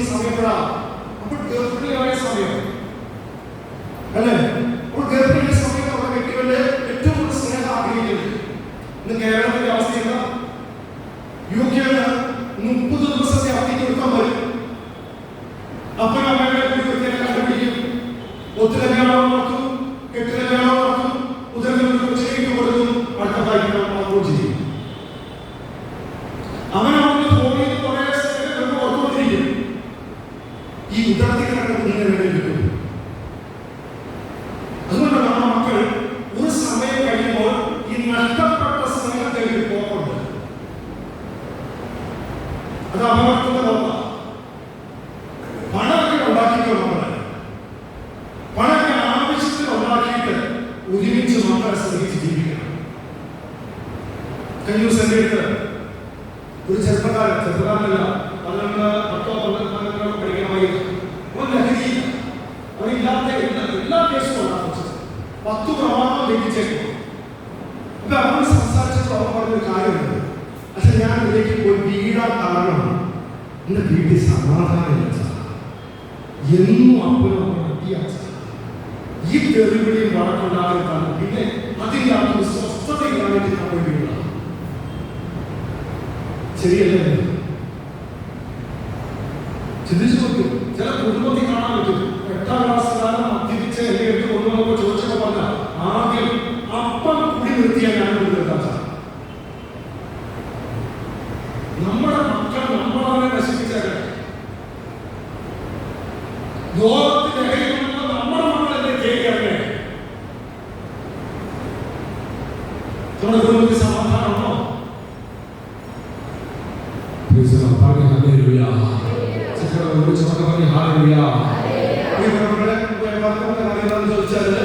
സ്നേഹം ഉദരത്തിൽ ഈ കുഞ്ഞു കിടക്കുന്ന സമയത്താണ് ജീവിതപങ്കാളി സ്നേഹമുണ്ട്. ഉദരത്തിൽ ഒരു കുഞ്ഞുമാ കിടക്കുന്ന സമയത്താണ് കുഞ്ഞിന് 3 ഭാവങ്ങളുണ്ടാകും. 1 ശോകഭാവം, 2 കോപഭാവം, 3 ഭയഭാവം. ശോകഭാവത്തിന്റെ പ്രത്യേകത നിരുത്സാഹത, ഉൾവലിയുന്ന സ്വഭാവം, സംശയപ്രകൃതി, ഒന്നിനും താല്പര്യമില്ലായ്മ. ചില പിള്ളേരെ നാട്ടില് ഇങ്ങനെ മാറിക്കും. ഒന്നിനും താല്പര്യം എല്ലാവരും പഠിക്കും മാറിക്കും. ആ കുട്ടികളോട് പലപ്പോഴും പറയുന്നത് പഠിച്ചു 1ാം സ്ഥാനം മേടിക്കുക. ആ അപ്പുറത്തെ വീട്ടിൽ വെച്ച് ഡാൻസ് ചെയ്യുന്നത് നീ ഡാൻസ് ചെയ്യുക. അവിടെ പ്രസവിക്കുന്നത് നീ പ്രസവിക്കുക. ഒന്നും നടക്കില്ല. നമ്മൾ ജനിപ്പിച്ച് വെച്ച പ്രശ്നം എങ്ങനെ ഈ കൊച്ചിന് സ്വഭാവം ഉണ്ടാകാൻ കാരണം ഉദരത്തിൽ കുഞ്ഞുമാമ കിടക്കുന്ന സമയത്ത് ആ വീട്ടിൽ നിന്ന് ഒരു സ്നേഹത്തോടെയുള്ള ഒരു സമാധാനത്തോടെയുള്ള അന്തരീക്ഷം ആ വീട്ടിൽ നിന്ന് അവർക്ക് കിട്ടിയില്ല. ആ വീട്ടിൽ നിന്ന് മാതാപിതാക്കളുടെ ജീവിതമാണ് ഒറ്റപ്പെടുത്തി ഒത്തിരിയേറെ വേദനിപ്പിച്ചു. ആ സമയത്ത് പ്രതികരിക്കാൻ പറ്റാതെ ഏതെങ്കിലും മുറിയുടെ മുന്നിൽ പോയി ഇപ്പോൾ തനിച്ചിരുന്ന് കരയാൻ തുടങ്ങിയപ്പോൾ ഉദരത്തിൽ കിടക്കുന്ന കുഞ്ഞിലേക്ക് എന്ത് വന്നു? ഈ സ്വഭാവം ആരാക്കി ചെയ്യുന്നത്? രണ്ടാമത്തെ കോപഭാവം. കോപഭാവത്തിന്റെ പ്രത്യേകത പിടിവാശി, നിർബന്ധ ബുദ്ധി, അക്രമവാസന. ഈ കാലഘട്ടത്തിൽ വ്യത്യാസപ്പെട്ടോ ഹൈപ്പർ കൂടിയ പിള്ളേർ. എന്തുകൊണ്ട് നമ്മുടെ മക്കൾക്ക് വരുന്നു? ചിന്തിച്ചു നോക്കിയാൽ മതി. നിങ്ങൾ കുടുംബത്തിൽ വഴക്ക് ഗർഭിണിയാകുന്ന സമയത്ത് കുടുംബത്തിലെ വഴക്ക് സഹിക്കാൻ പറ്റാതെ ഇവരുടെ ഉള്ളിൽ വെറുപ്പ് കയറി വന്നപ്പോ വെറുപ്പും വിദ്വേഷവും വൈരാഗ്യവും കയറി വന്ന എന്റെ ഭാഗമായിട്ട് ഈ കുഞ്ഞിലേക്ക് കയറി വന്നതല്ല, ഈ കോപഭാവം. ഇതിന്റെ ഭാഗമായിട്ട് കുഞ്ഞിന് അക്രമവാസികൾ ഹൈപ്പറ.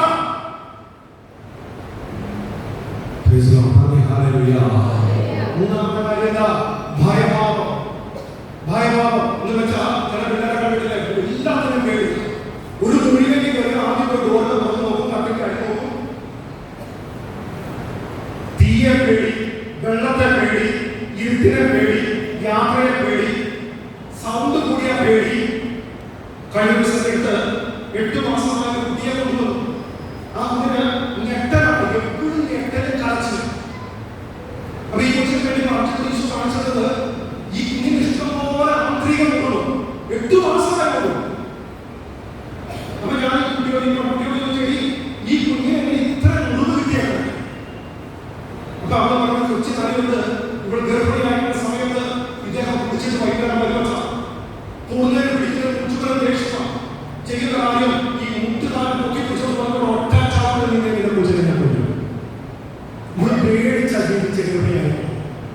പറ്റി ഒരു കുഞ്ഞുമാവ ഉണ്ടായി. പക്ഷേ നടുക്കം, ഞെട്ടല, കരച്ചില, രാത്രി മാത്രമല്ല പകരം പറ്റി 2 വയസ്സ് പ്രായമായ ഒരു കുട്ടിക്ക് ബസ്സേറോ കാറേറോ കയറാൻ പറ്റാത്ത അവസ്ഥ. ആ കുഞ്ഞുമാവനെ പ്രാർത്ഥിച്ചപ്പോൾ വിശ്വ കാണിച്ചിട്ടുണ്ടെങ്കിൽ ഇഷ്ടംപോലെ മുഴുവ ചോദിച്ചപ്പോൾ കാര്യം ഇദ്ദേഹവുമായിട്ട് ഗർഭിണിയായ സമയത്ത് ഇവിടെ വഴക്കുണ്ടാക്കും. ഈ വഴക്കുണ്ടാവാൻ ഇവിടെ കാറിനകത്തേക്ക് പിടിച്ച് കയറ്റിയിടും. എന്നിട്ട് പറക്കുക ഇവരുടെ വീട്ടിലേക്ക്. ഇവിടെ ഈ വണ്ടി ഇടിക്കുമെന്ന് പേടിച്ച് കറച്ചിരിക്കുക. എന്ത് പറ്റി? കുഞ്ഞ് ജനിച്ചു. 2 വയസ്സായിട്ടും കുട്ടിക്ക് വാഹനത്തെ കയറാൻ പേടിയാണ്, ശബ്ദത്തെ പേടിയാണ്. ആരാക്കി? കഴിഞ്ഞ ദിവസം 5ാം ക്ലാസ് പഠിക്കുന്ന കുട്ടിയെ വീട്ടിൽ കൊണ്ടുവന്നു. അവന്റെ പ്രശ്നമാണ് ചോദിച്ചാൽ കത്തി ആയുധങ്ങൾ കിട്ടിയാൽ വില്ലുമേലെ പോയി വെക്കണം.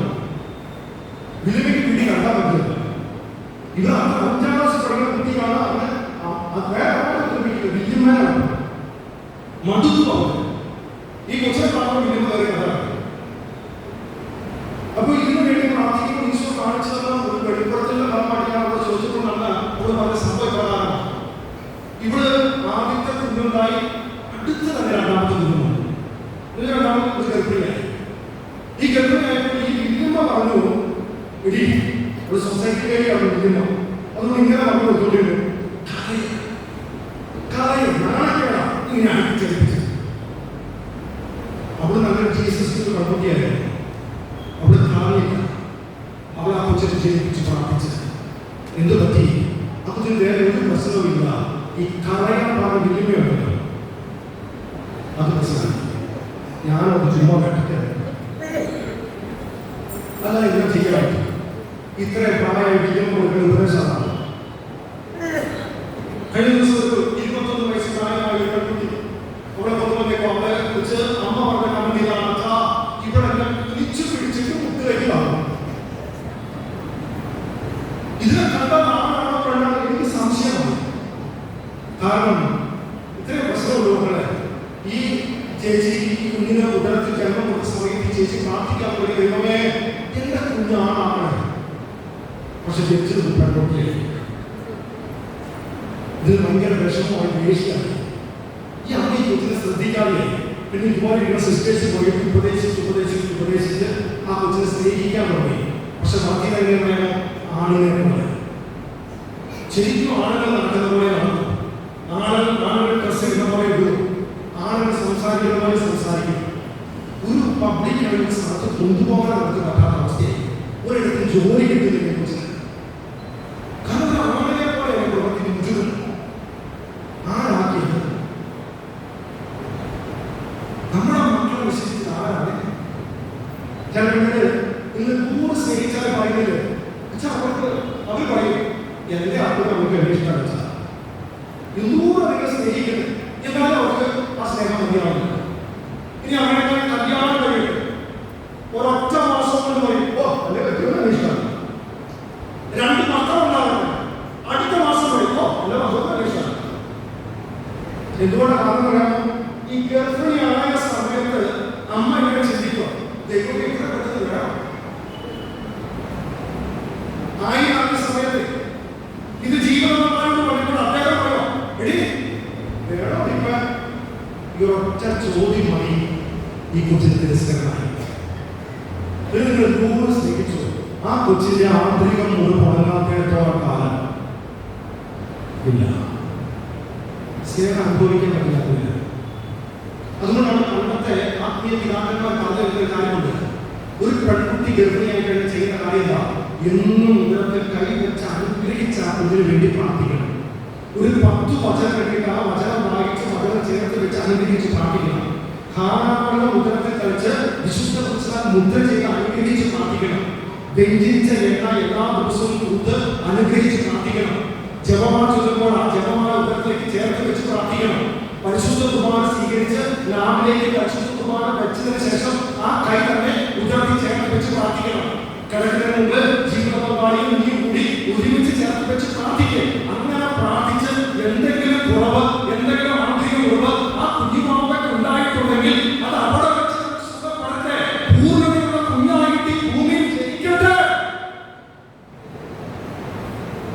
അങ്ങനെ ചെയ്യുന്നു.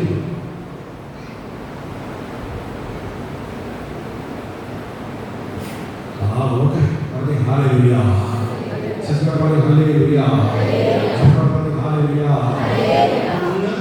കുഞ്ഞിനെ ജീവിപ്പിച്ചതിന്റെ പ്രശ്നം. 2, മക്കളെ വളർത്തുന്നതിന്റെ പ്രശ്നം. എങ്ങനെയാണ് ഒരു കുഞ്ഞിനെ വളർത്തല്? പ്രിയപ്പെട്ടവരെ, പരിശുദ്ധ ബൈബിൾ പഠിപ്പിക്കുന്ന കാര്യപ്രകാരം മലാഖിയുടെ പുസ്തകം 2-ാം അധ്യായം 15-ാമത്തെ വചനം പഠിപ്പിക്കുകയാണ്, ദൈവഭക്തിയുള്ള മക്കളായി തീരണമെന്നുള്ളതാണ് മക്കളെ കുറിച്ച് ദൈവത്തിന്റെ പദ്ധതി. എന്താ ദൈവത്തിന്റെ പദ്ധതി?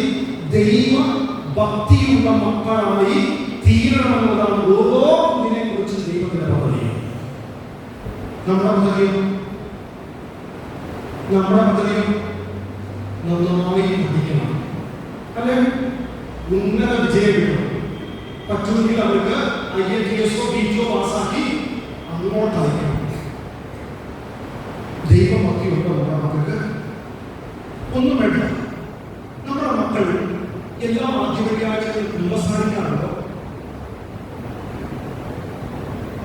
നമ്മുടെ മക്കൾ എത്ര പേര് ശനിയാഴ്ച ദിവസങ്ങളിൽ ദേവാലയത്തിൽ ബലിയർപ്പിക്കാൻ പോകാറുണ്ട്?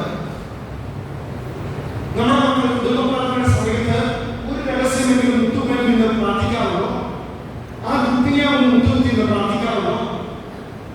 നമ്മുടെ മക്കള് ജപമാല കഴിയുമ്പോൾ കുരിശ് വച്ചിട്ട് നമുക്ക് വന്ന് സ്തുതി തന്ന് ഉമ്മ തരാറുണ്ടോ? അവര് എല്ലാ ദിവസവും ഒരു ഭാഗമെങ്കിലും ബൈബിൾ വായിക്കാറുണ്ടോ? കിടക്കുന്നതിന് മുമ്പ് ഒരത്രയുടെ മാതാവിനെ ചെല്ലാറുണ്ടോ? രാവിലെ എഴുന്നേൽക്കുമ്പോൾ ഒന്ന് വിശുദ്ധ പുസ്തകം മുദ്രചെയ്ത് പ്രാർത്ഥിക്കാറുണ്ടോ? അവധി ദിവസങ്ങൾ വരുമ്പോൾ അവർ ദേവാലയത്തിൽ പോകാറുണ്ടോ? ദേവാലയത്തിൽ എപ്പോഴാണ് അവർ പോകുന്നത്? ഏത് സ്ഥലത്താണ് അവർ നിൽക്കുന്നത്? ദൈവഭക്തി ഉണ്ടോ നമ്മുടെ മക്കൾക്ക്? അങ്ങനെയാണോ വളർത്തുന്നത്? ഞാൻ നമ്മളോട് ചോദിക്കാറുണ്ട്, ഈ 10ാം ക്ലാസ് പരീക്ഷ വരുമ്പോൾ നമ്മുടെ മാതാപിതാക്കൾ നമ്മളോട് പറയും, പഠിക്കുക പഠിക്കുക പഠിക്കുക. നിങ്ങൾ സ്കൂളിൽ എക്സാം വരുമ്പോ നല്ലതാ പറഞ്ഞോ, രാത്രി 12 മണി വരെ ഹിന്ദി പഠിപ്പിക്കും. ഇതുപോലെ തന്നെ ഒരു കാറ്റഗിസം എന്ന് പറയുന്ന സംഭവിക്കില്ലേ? അതിന്റെ എക്സാമിന് എത്ര മാതാപിതാക്കൾ മക്കളെ അതിന്റെ പൂർണ്ണതയിൽ പഠിപ്പിക്കാൻ തയ്യാറായിട്ടുണ്ട്? വിട്ട് അതെല്ലാം വിട്. നമ്മുടെ കുട്ടിക്ക് നമ്മുടെ കുഞ്ഞിന് ഒരു 10 വചനം, ഇന്ന അധ്യായം, ഇന്ന പുസ്തകം, ഇന്ന വാക്യം, ഒരു 10 വചനം അറിയാറുണ്ട്. നമ്മൾ എന്ത് ആത്മീയത പഠിപ്പിച്ചേക്കണേ? നമ്മൾ എന്ത് ഭക്തിയാണ് വളർത്തിയേക്കണേ? നമ്മുടെ മക്കൾക്ക് എന്താ ചെയ്യുന്ന കാര്യങ്ങളോ? എന്ത് ആവശ്യമുണ്ടോ അത് ചെയ്തു കൊടുക്കും. എന്ത് ചോദിച്ചോ അത് ചെയ്തു കൊടുക്കും. അതുകൊണ്ടല്ലേ ഇത്ര ചെറുപ്പത്തിൽ നമ്മുടെ മക്കളെ കയ്യിലേക്ക് എന്ത് വന്നേക്കണോ? ഒപ്പായി ഏത് ഭക്ഷണമാണ് മക്കൾക്ക് ഇഷ്ടം അത് മേടിച്ചു കൊടുക്കാൻ റെഡിയാ. അത് കലാലയാലും കുഴപ്പമില്ല, ഏതായാലും കുഴപ്പമില്ല, എത്ര കുഴപ്പമില്ലാലും കുഴപ്പമില്ല. നമ്മുടെ മുന്നിൽ നാളെ ക്യാൻസർ പിടിപെടുന്ന അനേക ഡോക്ടർമാര് ഓരോ ഭക്ഷണത്തെ കുറിച്ച് ഓരോ രീതിയിൽ നമുക്ക് പറഞ്ഞു തന്നു. നമുക്കറിയാം. എന്നാണ് നമ്മുടെ മക്കൾ ചോദിച്ചാൽ അത് തന്നെ കൊടുക്കും. നാളെ ക്യാൻസർ വന്നാൽ എടുത്തോണ്ട് പോകുക, ധ്യാനം.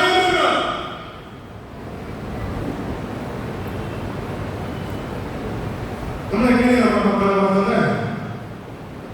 അതുകൊണ്ട് പ്രഭാഷകന്റെ പുസ്തകത്തില് പ്രാർത്ഥനയിൽ തീഷ്ണതയില്ലാത്തവരുടെ ഭവനം അതിവേഗം നശിക്കും. ഉണ്ടോ നമ്മുടെ വീട്ടിൽ പ്രാർത്ഥന രീതികൾ? മക്കളെ എല്ലാം ഇൻവോൾവ് ചെയ്യിക്കാറുണ്ടോ? വൈകുന്നേരം 7 മണിക്ക് നമ്മുടെ കുടുംബത്തിൽ കുടുംബ പ്രാർത്ഥനയ്ക്ക് മക്കളെ വിളിച്ചാൽ എപ്പോഴാണ് അവരുടെ അറിവ് വരുന്നത്?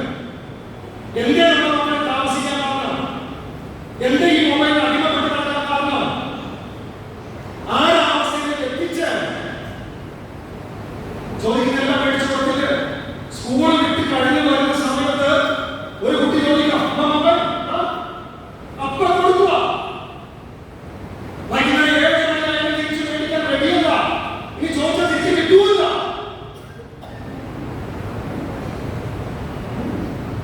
ശിക്ഷയല്ല കൊടുക്കണ്ടേ, ശിക്ഷണം വേണം. അതുകൊണ്ട് അവസരം പഠിപ്പിക്കുന്നത് സുഭാഷിതത്തിന്റെ പുസ്തകം 22-ാമത്തെ അധ്യായത്തിൽ 6-ാമത്തെ 22-ാമത്തെ വചനം പഠിപ്പിക്കുന്ന ശൈശവത്തിൽ തന്നെ നടക്കേണ്ട വഴി പഠിപ്പിക്കുക. എന്നാൽ വാർദ്ധക്യത്തിൽ പിന്തിരിയില്ല. ശൈശവത്തിൽ എന്ത് പഠിപ്പിച്ചു? പണ്ടൊക്കെ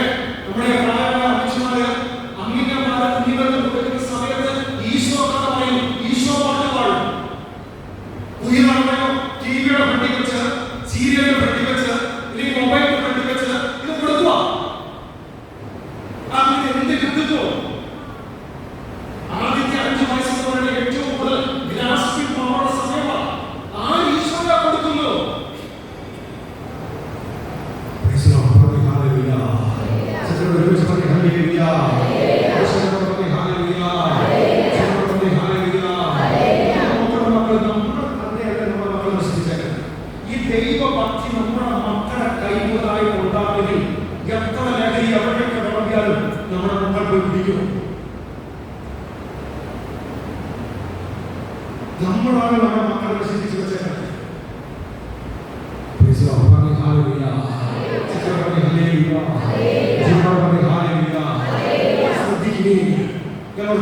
ഒരു കുറച്ച് നാളുകൾക്ക് മുമ്പ് ബാംഗ്ലൂരിലുള്ള Saint John's hospital medical college അവിടുത്തെ നേഴ്സിംഗ് പറഞ്ഞാൽ ഒരു 70 വയസ്സ് പ്രായം വരുന്ന അച്ഛൻ ആത്മഹത്യക്ക് ശ്രമിച്ചിട്ട് പരാജയപ്പെട്ടിട്ടുള്ള കിടപ്പുണ്ട്.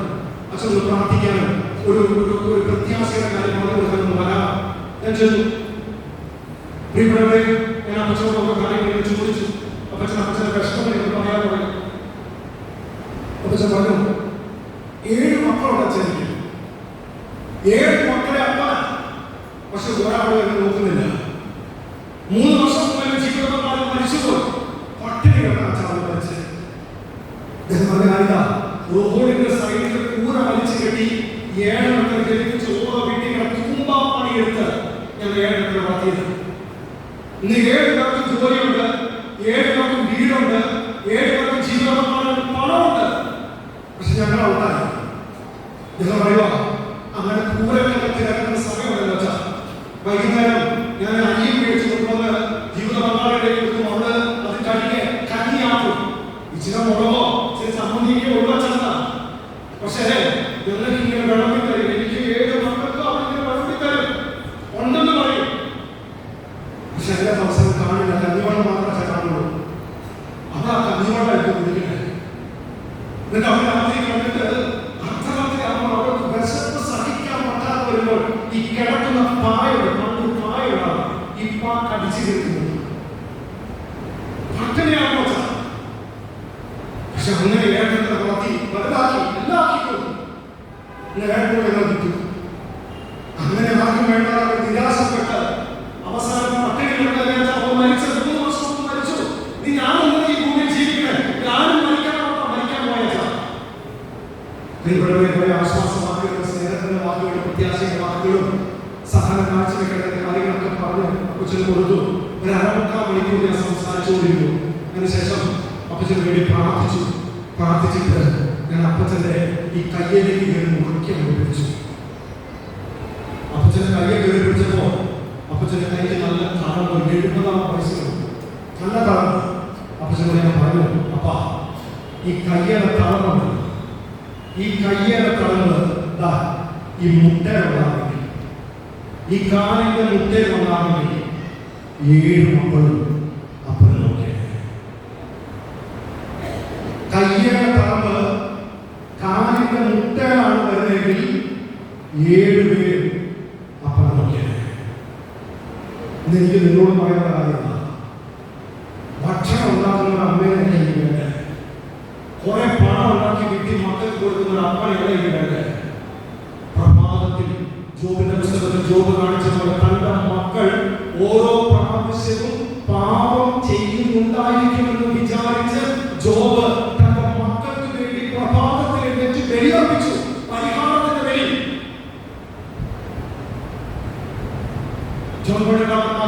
കുഞ്ഞായ സമയത്ത് അമ്മ മരിച്ചുപോയി. അപ്പനെ നോക്കി. അപ്പം പാറമടയില് പകലധികോടെ പണിയെടുക്കും. വൈകുന്നേരം മക്കൾക്ക് ഭക്ഷണം ഉണ്ടാകും, പ്രാർത്ഥിപ്പിക്കും, എന്നിട്ട് ഇവരെ കിടത്തി ഉറക്കും. വിചാരിച്ചുകൊണ്ട് അപ്പൻ ഇവർ എഴുന്നേറ്റ് പോകും. അപ്പോൾ ഇവൻ പതുക്കെ കണ്ണു തുറന്ന് നോക്കും. അപ്പൻ എങ്ങോട്ടാ പോണേ? ചോപ്പടനാഥ ഇവരെ കണ്ണു തുറന്ന് നോക്കുമ്പോൾ കാണുന്നത് ഒരു മാതാവിന്റെ ചെറിയൊരു രൂപമുണ്ട്. ആ രൂപത്തിന്റെ മുന്നിൽ പോയി അപ്പൻ ഇങ്ങനെ കണ്ണീരോടെ മക്കൾക്ക് വേണ്ടി പ്രാർത്ഥിക്കുന്ന കുഞ്ഞായിരിക്കുമ്പോൾ തൊട്ട് അതുകൊണ്ടാ ഈ അമ്മയോട് ഭയങ്കര സ്നേഹം. ഇന്ന് പ്രിയപ്പെട്ടവരെ, ഇന്ന് കുടുംബത്തിൽ കണ്ട ആരാണെയോ ഇതുപോലൊരു അമ്മയുടെ വേണം. മക്കളൊക്കെ 10 മണിയാകുമ്പോൾ പഠിച്ചിട്ട് ആ രാത്രി വീട്ടിൽ കയറി കിടന്നു കഴിയുമ്പോൾ ഒരു തിരി കത്തിച്ച് വെച്ച് അമ്മ മാതാവിന്റെ രൂപത്തിന്റെ മുന്നിൽ മുട്ടുകുത്തി കര വിരിച്ചു പിടിച്ച് കണ്ണീരോടെ തനിച്ചിരുന്ന് ജപമാലചൊല്ലുന്ന ഒരമ്മ വീട്ടിലുണ്ട്. മക്കൾ വിശ്വസിക്കാതെ രാവിലെ എഴുന്നേറ്റ് മക്കൾക്ക് വേണ്ടി പരിഹാരത്തിന് ഒരു ബലിയർപ്പിക്കാൻ പോകുന്ന ഒരപ്പൻ വീട്ടിലുണ്ട്. മക്കളുടെ കയ്യിലേക്ക് പോകാതിരിക്കും. ഇതിന് തയ്യാറാകാതെ നമ്മൾ നമ്മുടെ മക്കളെ തിരിച്ചു പിടിക്കണമെന്ന് വിചാരിച്ചാൽ നടക്കില്ലാണോ? പ്രാർത്ഥനയിലൂടെയും ഉപവാസത്തിലൂടെയും മാത്രമാണ് മക്കളെ തിരിച്ചു പിടിക്കാൻ പറ്റുന്നത്. ഞാൻ ഒരു ഉടമ്പടിയൊക്കെ എടുത്തോ, പരിഹാസമൊക്കെ ചെയ്യോ, ഒന്നും കൊള്ളില്ലാതെ ഇതിലൂടെ ഒന്നും ആത്മാവിനെ രക്ഷിക്കാൻ പറ്റില്ല. നമ്മുടെ വചനം പറയുന്നത് ഉപവാസം, പ്രാർത്ഥന, പരിഹാരം. നിങ്ങൾ തിരിച്ചു ഇനി പരിഹാരത്തിന്റെ ആത്മീയതയിലേക്ക് വാ, ഉപവാസത്തിന്റെ ആത്മീയതയിലേക്ക് വാ, പ്രാർത്ഥനയുടെ ആത്മീയതയിലേക്ക് വാ.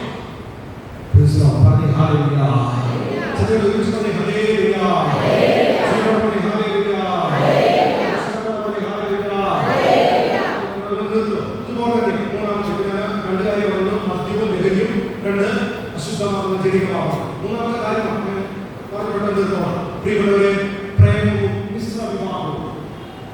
പ്രേമം, മിശ്രവിവാഹം. എന്റെ പ്രിയപ്പെട്ട മക്കളോട് ഒന്ന് മാത്രമേ എനിക്ക് പറയുന്നുള്ളൂ.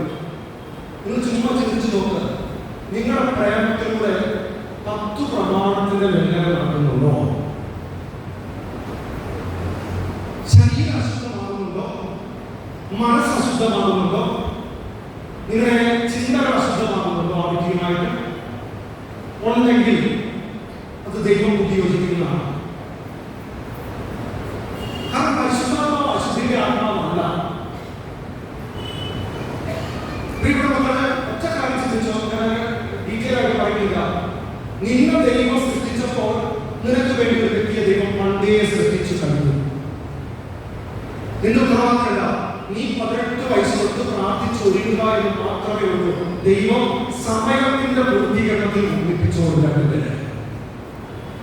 നമ്മൾ ഇതിനു വേണ്ടി പണ്ടേ 14-ാമത്തെ വയസ്സിൽ കണ്ടെത്തി ഇങ്ങനെ പിടിച്ചു നിർത്തണ്ട. മനസ്സിലാവുന്നത്?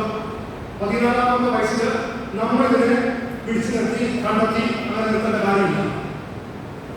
നിങ്ങൾ ചിന്തിച്ചു നോക്കി, നിങ്ങൾ 14-ാമത്തെ 15-16 വയസ്സിൽ കണ്ടെത്തിയ വ്യക്തി, അത് നിനക്ക് വേണ്ടി ദൈവം വെച്ച വ്യക്തി അല്ലായിരുന്നല്ലോ. അപ്പൊ ദൈവത്തിന്റെ പദ്ധതി നമ്മൾ നടപ്പാക്കുന്നില്ലെങ്കിൽ അതെങ്ങനെ മുന്നോട്ട് പോകാൻ പറ്റുന്നില്ല. അതുകൊണ്ട് നമ്മൾ പ്രാർത്ഥിച്ചൊരുങ്ങിയാൽ മതി, നമ്മൾ കണ്ടുപിടിക്കാൻ നമ്മളായിട്ട് മുതിരണ്ട.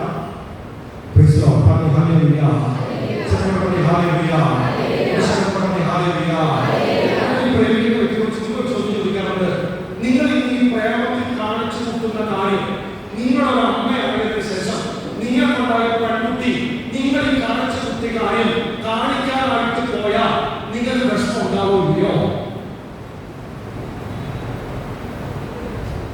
അവന്റെ തോളയിൽ കയറി, അവന്റെ വൈകിട്ട് വഴിയിൽ കയറി, അവനെ കെട്ടിപ്പിടിച്ചു, അവനെ ഉമ്മ വെച്ചു, അവനെ ആവശ്യമില്ലാത്ത ചാച്ചികളെല്ലാം നടത്തി, എല്ലാം പങ്കുവെക്കുന്ന ഒരു മകളാണ് നിന്റെ മകളെങ്കിൽ നീ അത് അറിഞ്ഞാൽ നിനക്ക് വിഷമാവോ ഇല്ലയോ?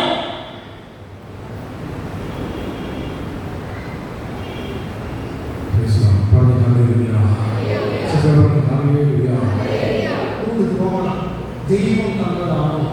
ചുമ്മാ നമ്മൾ പോയിട്ട് അവരെ കെട്ടിയിട്ട് എന്നും വഴക്കും മഹാണമായി ആ ഉണ്ടാകുന്ന മക്കൾക്ക് സ്വസ്ഥതയില്ലാതെ അവർ ലഹരിയുടെ പിന്നാലെ പോകുന്ന അവസ്ഥയിലേക്ക് നമ്മളായിട്ട് വരുത്തല്ലേ? അതുപോലെ തന്നെയാണ് മക്കളെ പുസ്തകം. ദൈവോധനം പഠിപ്പിക്കുന്ന കാര്യപ്രകാരമാണ് തോപ്പിന്റെ പുസ്തകം 4-ാം അധ്യായം, എല്ലാത്തരം അധാർമികതയിൽ നിന്നും നീ നിന്നെ തന്നെ കാത്തുകൊള്ളണം. നിന്റെ പൂർവികരുടെ ഗോത്രത്തിൽ നിന്നും മാത്രമേ ജീവിത പങ്കാളിയെ സ്വന്തമാക്കാവൂ. അതുകൊണ്ടാണ് യെശയ്യാ പുസ്തകം 30-ാം അധ്യായം 1-ാമത്തെ വചനം പഠിപ്പിക്കാണ്, എന്റേതെന്നാമത്തെ പദ്ധതികൾ നടപ്പാക്കി എനിക്ക് അധികമായി സഖ്യമുണ്ടാക്കുകയും ചെയ്ത് പാപം കുന്നുകൂട്ടിയ അനുസരണയില്ലാത്ത സന്തതികൾക്ക് ദുരിതം. അതുകൊണ്ടാണ് ക്രോധോസ്ലേഖനം 6-ാം അധ്യായം 14-ാമത്തെ വചനം പഠിപ്പിക്കുന്ന കാര്യപ്രകാരമാണ്, നിങ്ങൾ അവിശ്വാസികളുമായി കൂട്ടുചേരരുത്. നീതിയും അനീതിയും തമ്മിൽ എന്ത് പങ്കാളിത്തമാണുള്ളത്? ക്രിസ്തുവിന് ബലിയാനുമായി എന്ത് ആണ് യോജിച്ചുള്ളത്? ആകയാൽ നിങ്ങൾ അവരെ വിട്ട് ഇറങ്ങി വരികയും അവരിൽ നിന്ന് വേർതിരിയും ചെയ്യുന്ന കർത്താവ് വിളിച്ചിരുന്നു. ഒരു കല്യാണത്തിലേക്ക് പോകുമ്പോൾ ആദ്യം നോക്കേണ്ട കാര്യം അറിയാമോ? ഉടമ്പടികൾ എന്നാണ്. ആ പെൺകുട്ടി ആവട്ടെ ആൺകുട്ടി ആവട്ടെ ഉടമ്പടികൾ എന്നാണ്. എന്ന് വെച്ചാൽ ക്രിസ്ത്യാനിയാണോ? ഇതാണ് ആദ്യം നോക്കേണ്ടത്. നിങ്ങൾ ചിലർ പറയാ അവരിങ്ങോട്ട് മാമോദിസ സ്വീകരിക്കാൻ പറഞ്ഞേക്കാം, കെട്ടിക്കോട്ടെ, വേണ്ടത് അവൻ ഈശോയെ അറിയുന്നതല്ല. നമ്മൾ നിന്നെ കെട്ടാൻ വേണ്ടി നിന്നെ പുറത്തേക്ക് അവൻ എത്തിക്കും. സോളമൻ എല്ലാം കിട്ടി, പക്ഷെ അവൻ അവസാനം അവിടെ എന്തുകൊണ്ടാ? ഈ ഒരൊറ്റ പരിപാടി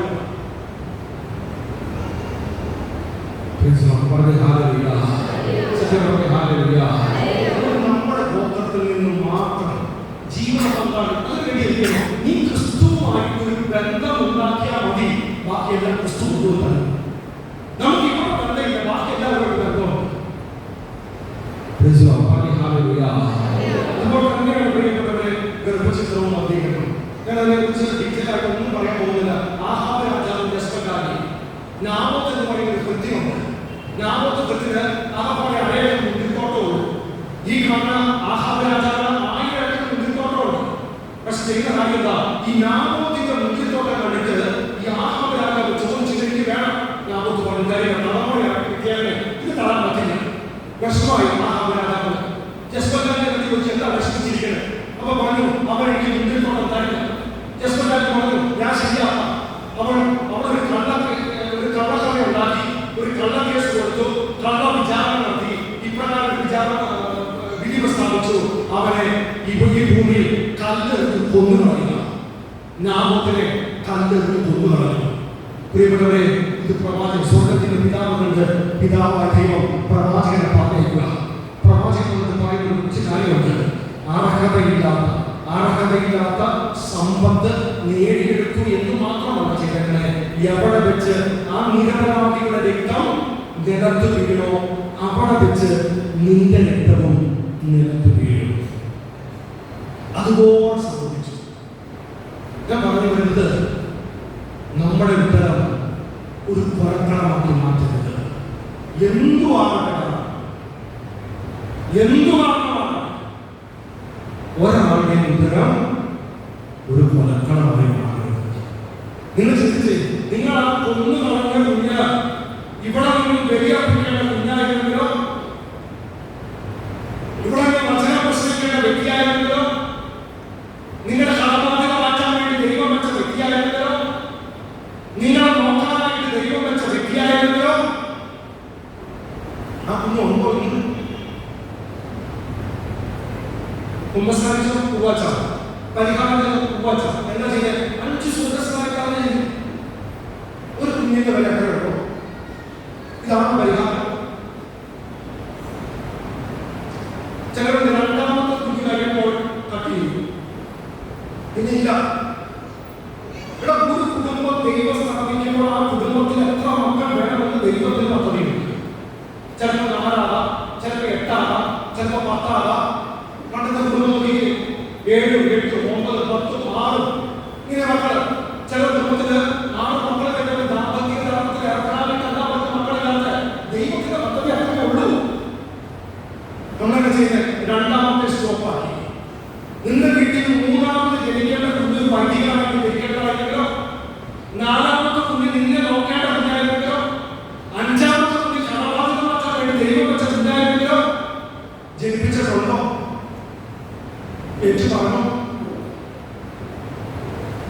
നമ്മുടെ പദ്ധതി നടപ്പാക്കി ഒരു പിടിയോട് പിടി നമ്മളെ കടബാധ്യത മാറ്റ എന്നെ നോക്കാൻ മക്കളില്ല.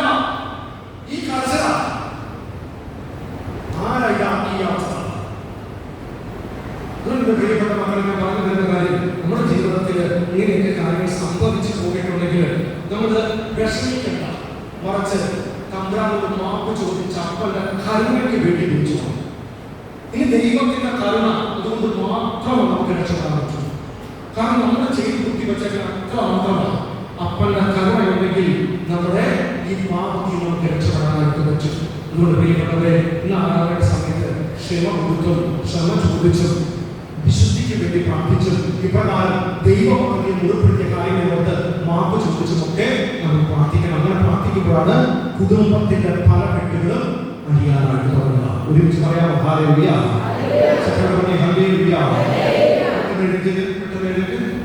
പെട്ടെന്ന് പുറത്തുള്ളവരൊക്കെ സാധിക്കുന്നവർക്ക്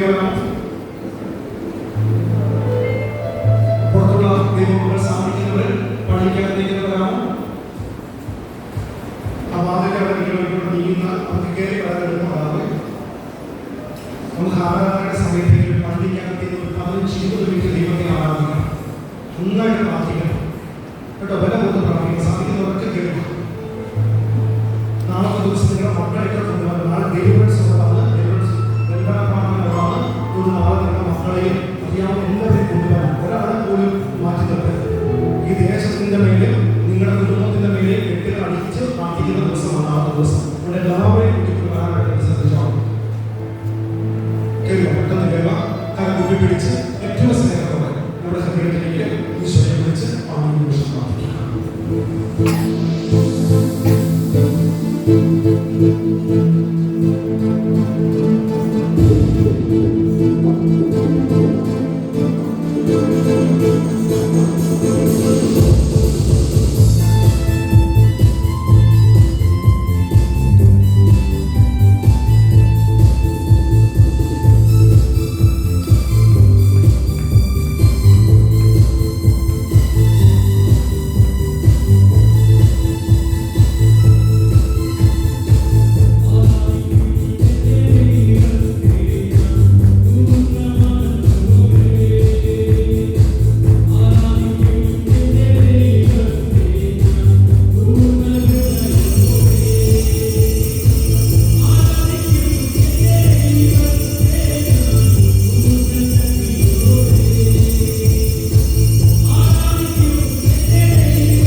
ആഗ്രഹിച്ചു പ്രാർത്ഥിച്ച ഈശോയെ, ക്ഷമിക്കാൻ എനിക്കൊരു കൃപ തരണമേ, സ്നേഹിക്കാൻ എനിക്കൊരു കൃപ തരണമേ, വിശുദ്ധിയിൽ ജീവിക്കാൻ നീ എന്നെ പഠിപ്പിക്കണമേ എന്ന് മനസ്സുദ്ധി ഓരോ ദിവസവും പ്രാർത്ഥിച്ചേ.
ജീവിത പങ്കാളിയോ മക്കളോ സഹോദരങ്ങളോ അയൽപക്കക്കാരോ കൂട്ടുകാരോ ആരുമാവട്ടെ അവരൊക്കെ ഈശോയുടെ മുന്നിലേക്ക് കൊണ്ടുവന്ന് ഏത് വീട്ടിലേക്ക് ഇറച്ചാലാണ് ബുദ്ധിമുട്ട്, ആരോടൊന്ന് സംസാരിക്കാനാണ് ബുദ്ധിമുട്ട്, ആരുടെ മുഖത്ത് നോക്കി പുഞ്ചിരിക്കാനാണ് ബുദ്ധിമുട്ട്, ആരുടെ സൽപ്പേരാണ് ആരുടെ പറഞ്ഞത്, ആരെക്കുറിച്ചാണ് ഞാൻ ഉള്ളത് ഇല്ലാത്തൊന്നും പറഞ്ഞു നടന്നത്, ആരെക്കുറിച്ചാണ് കുറ്റം പറഞ്ഞത്. ഒരു നിമിഷം കാണപ്പെട്ട ദൈവമാണ് മാതാപിതാക്കൾ, നമ്മുടെ അപ്പനും അമ്മയും നമ്മൾ ചിന്തിച്ചു നോക്കി. അപ്പൻ നമ്മളോട് എതിരിപ്പിച്ചിട്ടുണ്ടോ? നമ്മുടെ അപ്പൻ നമ്മൾ ഉൾപ്പെടുത്തിയിട്ടുണ്ടോ? അപ്പനെ അടിക്കാൻ നമ്മൾ കൈ നോക്കിയിട്ടുണ്ടോ? അപ്പനോട് തർക്കുത്തരം നമ്മൾ പറഞ്ഞിട്ടുണ്ടോ? അപ്പനെതിരായി നമ്മൾ സംസാരിച്ചിട്ടുണ്ടോ? അപ്പനോട് അനുസരിക്കാൻ നമ്മൾ കാണിച്ചിട്ടുണ്ടോ? അപ്പന് നോക്കേണ്ട പോലെ നമ്മൾ നോക്കാതിരുന്നിട്ടുണ്ടോ? അപ്പനുമായിട്ടുള്ള അകൽച്ച നമ്മളിലുണ്ടോ? മകള് എന്തോരം നമുക്ക് വേണ്ടിയാണ് അപ്പൻ കഷ്ടപ്പെട്ടത്. നമ്മൾ ജനിച്ച സമയത്ത് നമ്മൾ ഒരു കുറവ് പോലെ നമുക്കുണ്ടാവുമെന്ന് വിചാരിച്ചുകൊണ്ട് എന്തോരം കഷ്ടപ്പെട്ടത്. ഒരു ഭക്ഷണം പോലും കഴിക്കാതെ നമുക്ക് ഭക്ഷണം തരാൻ കഷ്ടപ്പെട്ടത് രാവും പകൽ, ചൂടോ മഴയോ നോക്കിയിട്ടില്ല, വെയിലോ തണുപ്പോ നോക്കിയിട്ടില്ല. സ്വന്തമായിട്ട് പോലെ കഷ്ടപ്പെട്ട് അധ്വാനിച്ച് എല്ലാം ഉണ്ടാക്കിയിട്ടുണ്ട്. നമുക്കെല്ലാം ആയപ്പോ കഴിവും വിവരവും ആരോഗ്യവും സമ്പത്തും എല്ലാം വന്നപ്പോൾ നമ്മളാണോ? നമ്മളൊരു ബുദ്ധിമുട്ടായോ? നമ്മളപ്പോൾ വേദനിപ്പിച്ച് പോയിട്ടുണ്ടെങ്കിൽ മനസ്സിലുണ്ടാകും. അപ്പന്റെ കാലം മനസ്സുകൊണ്ട് കെട്ടിപ്പിടിച്ച് അപ്പനോട് പറ, എന്നോട് കൊടുക്കപ്പ, എന്നോട് ക്ഷമിക്കപ്പ, എന്നോട് മാപ്പേക്കപ്പ, എന്നോട് അനുഗ്രഹിക്കപ്പ എന്നുള്ള ആഗ്രഹത്തോടെ ഓരോ ദൈവമക്കൾ നിമിഷം മനസ്സിൽ ആഗ്രഹിച്ചുകൊണ്ട് അപ്പനോട് മാപ്പ് ചോദിച്ചുകൊണ്ട് ഒരു നിമിഷം കൊണ്ട് ദൈവമോട് പ്രാർത്ഥിച്ചിരിക്കുന്നു.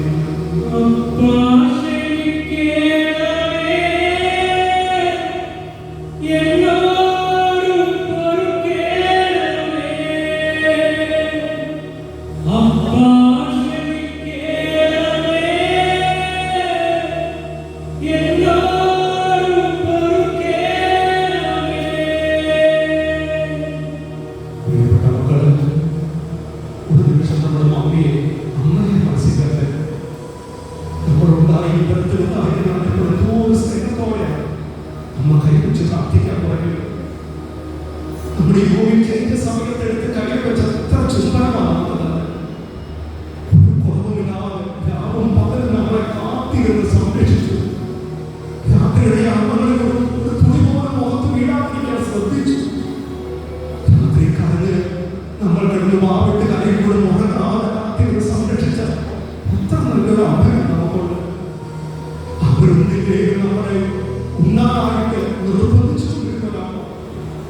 സ്കൂൾ വിട്ട് വരുമ്പോഴെല്ലാം അമ്മയ്ക്ക് കാത്തിരുന്ന ഒരമ്മ, അപ്പൻ എടുത്തേണ്ട ആഹാരവും പറഞ്ഞ് നമുക്ക് വേണ്ടി എല്ലാം മേടിച്ചു തന്ന ഒരമ്മ. എന്തോറും നമ്മുടെ അമ്മ നമുക്ക് വേണ്ടി കഷ്ടപ്പെട്ടവർ, എന്തോറും നമ്മളെ സംരക്ഷിച്ചവർ. പക്ഷെ അതൊന്നും കഴിവൊക്കെ ആയപ്പോ ഇന്ന് അമ്മ ഒരു അധികപ്പെട്ടാണോ? അമ്മയെ വേദനിപ്പിച്ചോ? അമ്മയെ ഉൾപ്പെടുത്തിയോ? അമ്മയെ തള്ള എന്ന് വിളിച്ചോ? അമ്മയെ ഉപദ്രവിച്ചോ? അമ്മയെ വീട്ടിൽ നടക്കിട്ടോ? അവരെ ഒത്തിരിയേറെ സങ്കടപ്പെടുത്തിയോ? അമ്മയ്ക്ക് കൊടുക്കേണ്ട അവകാശങ്ങൾ കാര്യങ്ങൾ കൊടുക്കാതിരുന്നോ?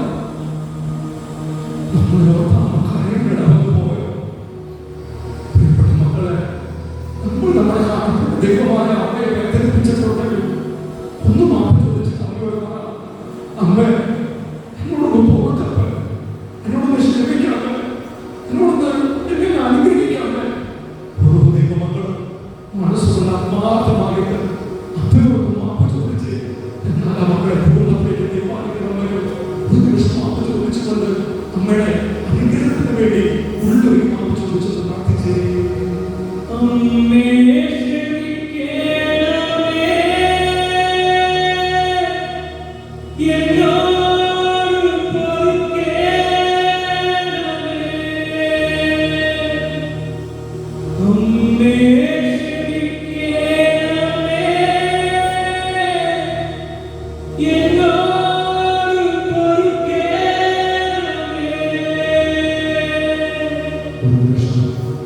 നമ്മുടെ ജീവിത മക്കളെ നമ്മൾ വേദനിപ്പിച്ചോ?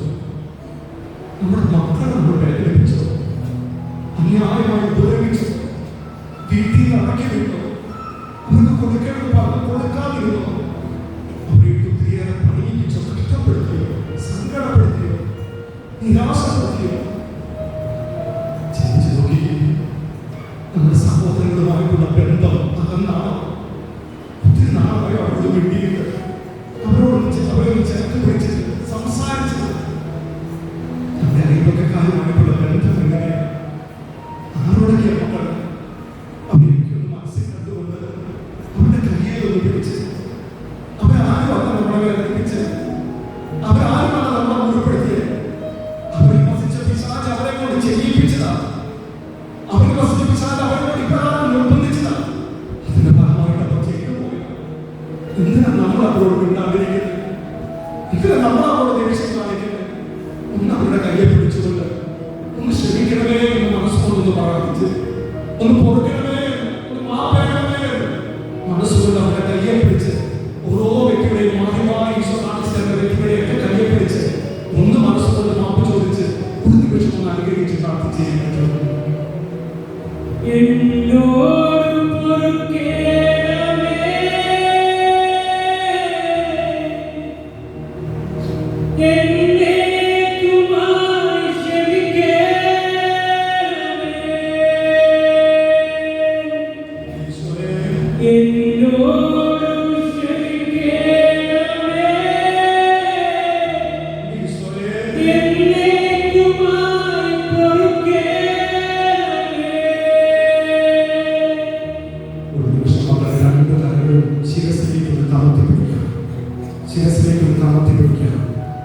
നിങ്ങളുടെ ജീവിതത്തിൽ വിശുദ്ധി എപ്പോഴും നോക്കിയിട്ടും കാത്തു സൂക്ഷിക്കാൻ പറ്റുന്നില്ലെങ്കിൽ മദ്യപാനത്തിന്റെ ചില വ്യക്തികളാവാം, ലഹരിയുടെ ചില വ്യക്തികളാവാം, ഇല്ലെങ്കിൽ അശുദ്ധമായ വ്യഭിചാരത്തിന്റെ സ്വയംഭോഗം അശുദ്ധ കാഴ്ചയുടെ ചില വ്യക്തികളാവാം. പ്രിയപ്പെട്ട മക്കളുടെ ദൈവ പദ്ധതിക്കെതിരായിട്ടുള്ള ചില വ്യക്തികളുമായിട്ടുള്ള ബന്ധമാവാം. നമ്മുടെ ജീവിതത്തിൽ പ്രധാനമുള്ള ചില അശുദ്ധിയുടെ കെട്ടുകൾ വന്നുപോയിട്ടും അതിൽ എന്ത് ചെയ്തിട്ടും നമുക്ക് മാറാൻ പറ്റാത്ത അവസ്ഥയുണ്ടെങ്കിൽ ഈ നിമിഷം കണ്ണു തുറന്ന് ഈശോയെ നോക്ക്. ഒറ്റ കാര്യം ചോദിക്കും, ഈശോയെ അവിടുത്തെ സഹായം എനിക്ക് തരാമോ? ആ വിശുദ്ധിയുള്ള ആത്മാവിനെ എനിക്ക് തരാമോ? നമ്മുടെ വിശുദ്ധിയെ കാത്തു സൂക്ഷിക്കാൻ ഏറ്റവും കൂടുതൽ നമ്മൾ സഹായിക്കുന്നത് പരിശുദ്ധാത്മാവാണ്. മാമോദിസായിക്കിട്ടിയ ആത്മാവ്, സ്ഥൈര്യത്തിൽ കിട്ടിയ പരിശുദ്ധാത്മാവ്. ഇവിടെ ഈ ആത്മാവിന്റെ വലിയൊരു ശക്തി നമ്മളിലേക്ക് ആവസിക്കുമ്പോൾ വിശുദ്ധി കാത്തു സൂക്ഷിക്കാൻ നമുക്ക് പറ്റും.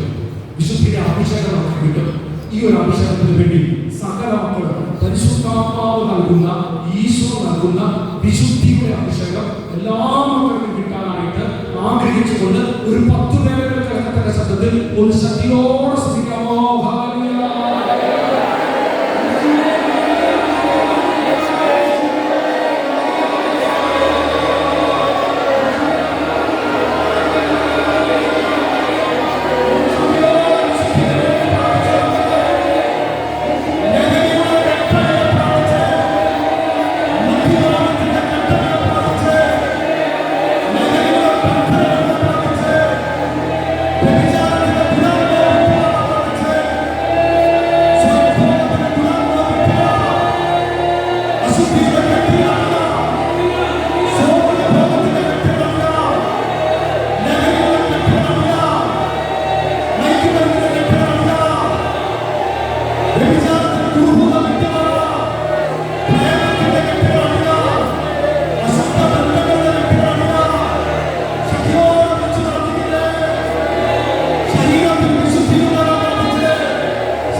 നന്നായിട്ട് ഒരുങ്ങി വരാനായിട്ട് പ്രത്യേകം ശ്രദ്ധിക്കുക. നാളെ അതുമായി ബന്ധപ്പെട്ട വളരെ പ്രബോധനവും നമ്മൾ ഡെലിവറൻസ് ശുശ്രൂഷയുമാണ്. നിങ്ങളുടെ മക്കളെയും നിങ്ങൾക്ക് അറിയാവുന്ന എല്ലാവരെയും കുട്ടിക്കൊണ്ട് വരാനായിട്ട് പ്രത്യേകം ശ്രദ്ധിക്കണമേ എന്നുള്ള കാര്യം ഓർമ്മിപ്പിക്കുന്നു. നാളെ വരുമ്പോൾ എല്ലാവരും സാധിക്കുവാണെങ്കിൽ ഒരു 13 വിശ്വാസ പ്രമാണം ചൊല്ലി ഒരുങ്ങിയില്ല. 13 വിശ്വാസ പ്രമാണം സാധിക്കുന്ന എല്ലാ മക്കളും ചൊല്ലി ഒരുങ്ങി വരാനായിട്ട് പ്രത്യേകം ശ്രദ്ധിക്കുകയും ചെയ്യുക. നമുക്ക് പരിശുദ്ധി അമ്മയുടെ കൈ പിടിച്ചുകൊണ്ട് യേശുനാമം ചൊല്ലി വീട്ടിലേക്ക് മടങ്ങാം. പ്രാർത്ഥിക്കാമോ? എന്റെ തമ്പുരാനെ, വിശുദ്ധ ക്രിസ്തുവിന്റെ അടയാളങ്ങളുടെ ശത്രുക്കളെന്ന് ഞാൻ രക്ഷിക്കാം. എന്റെ തമ്പുരാനെ, പിതാവിന്റെയും പുത്രന്റെയും പരിശുദ്ധാത്മാവിന്റെയും നാമത്തിൽ വിശ്വസിക്കുക.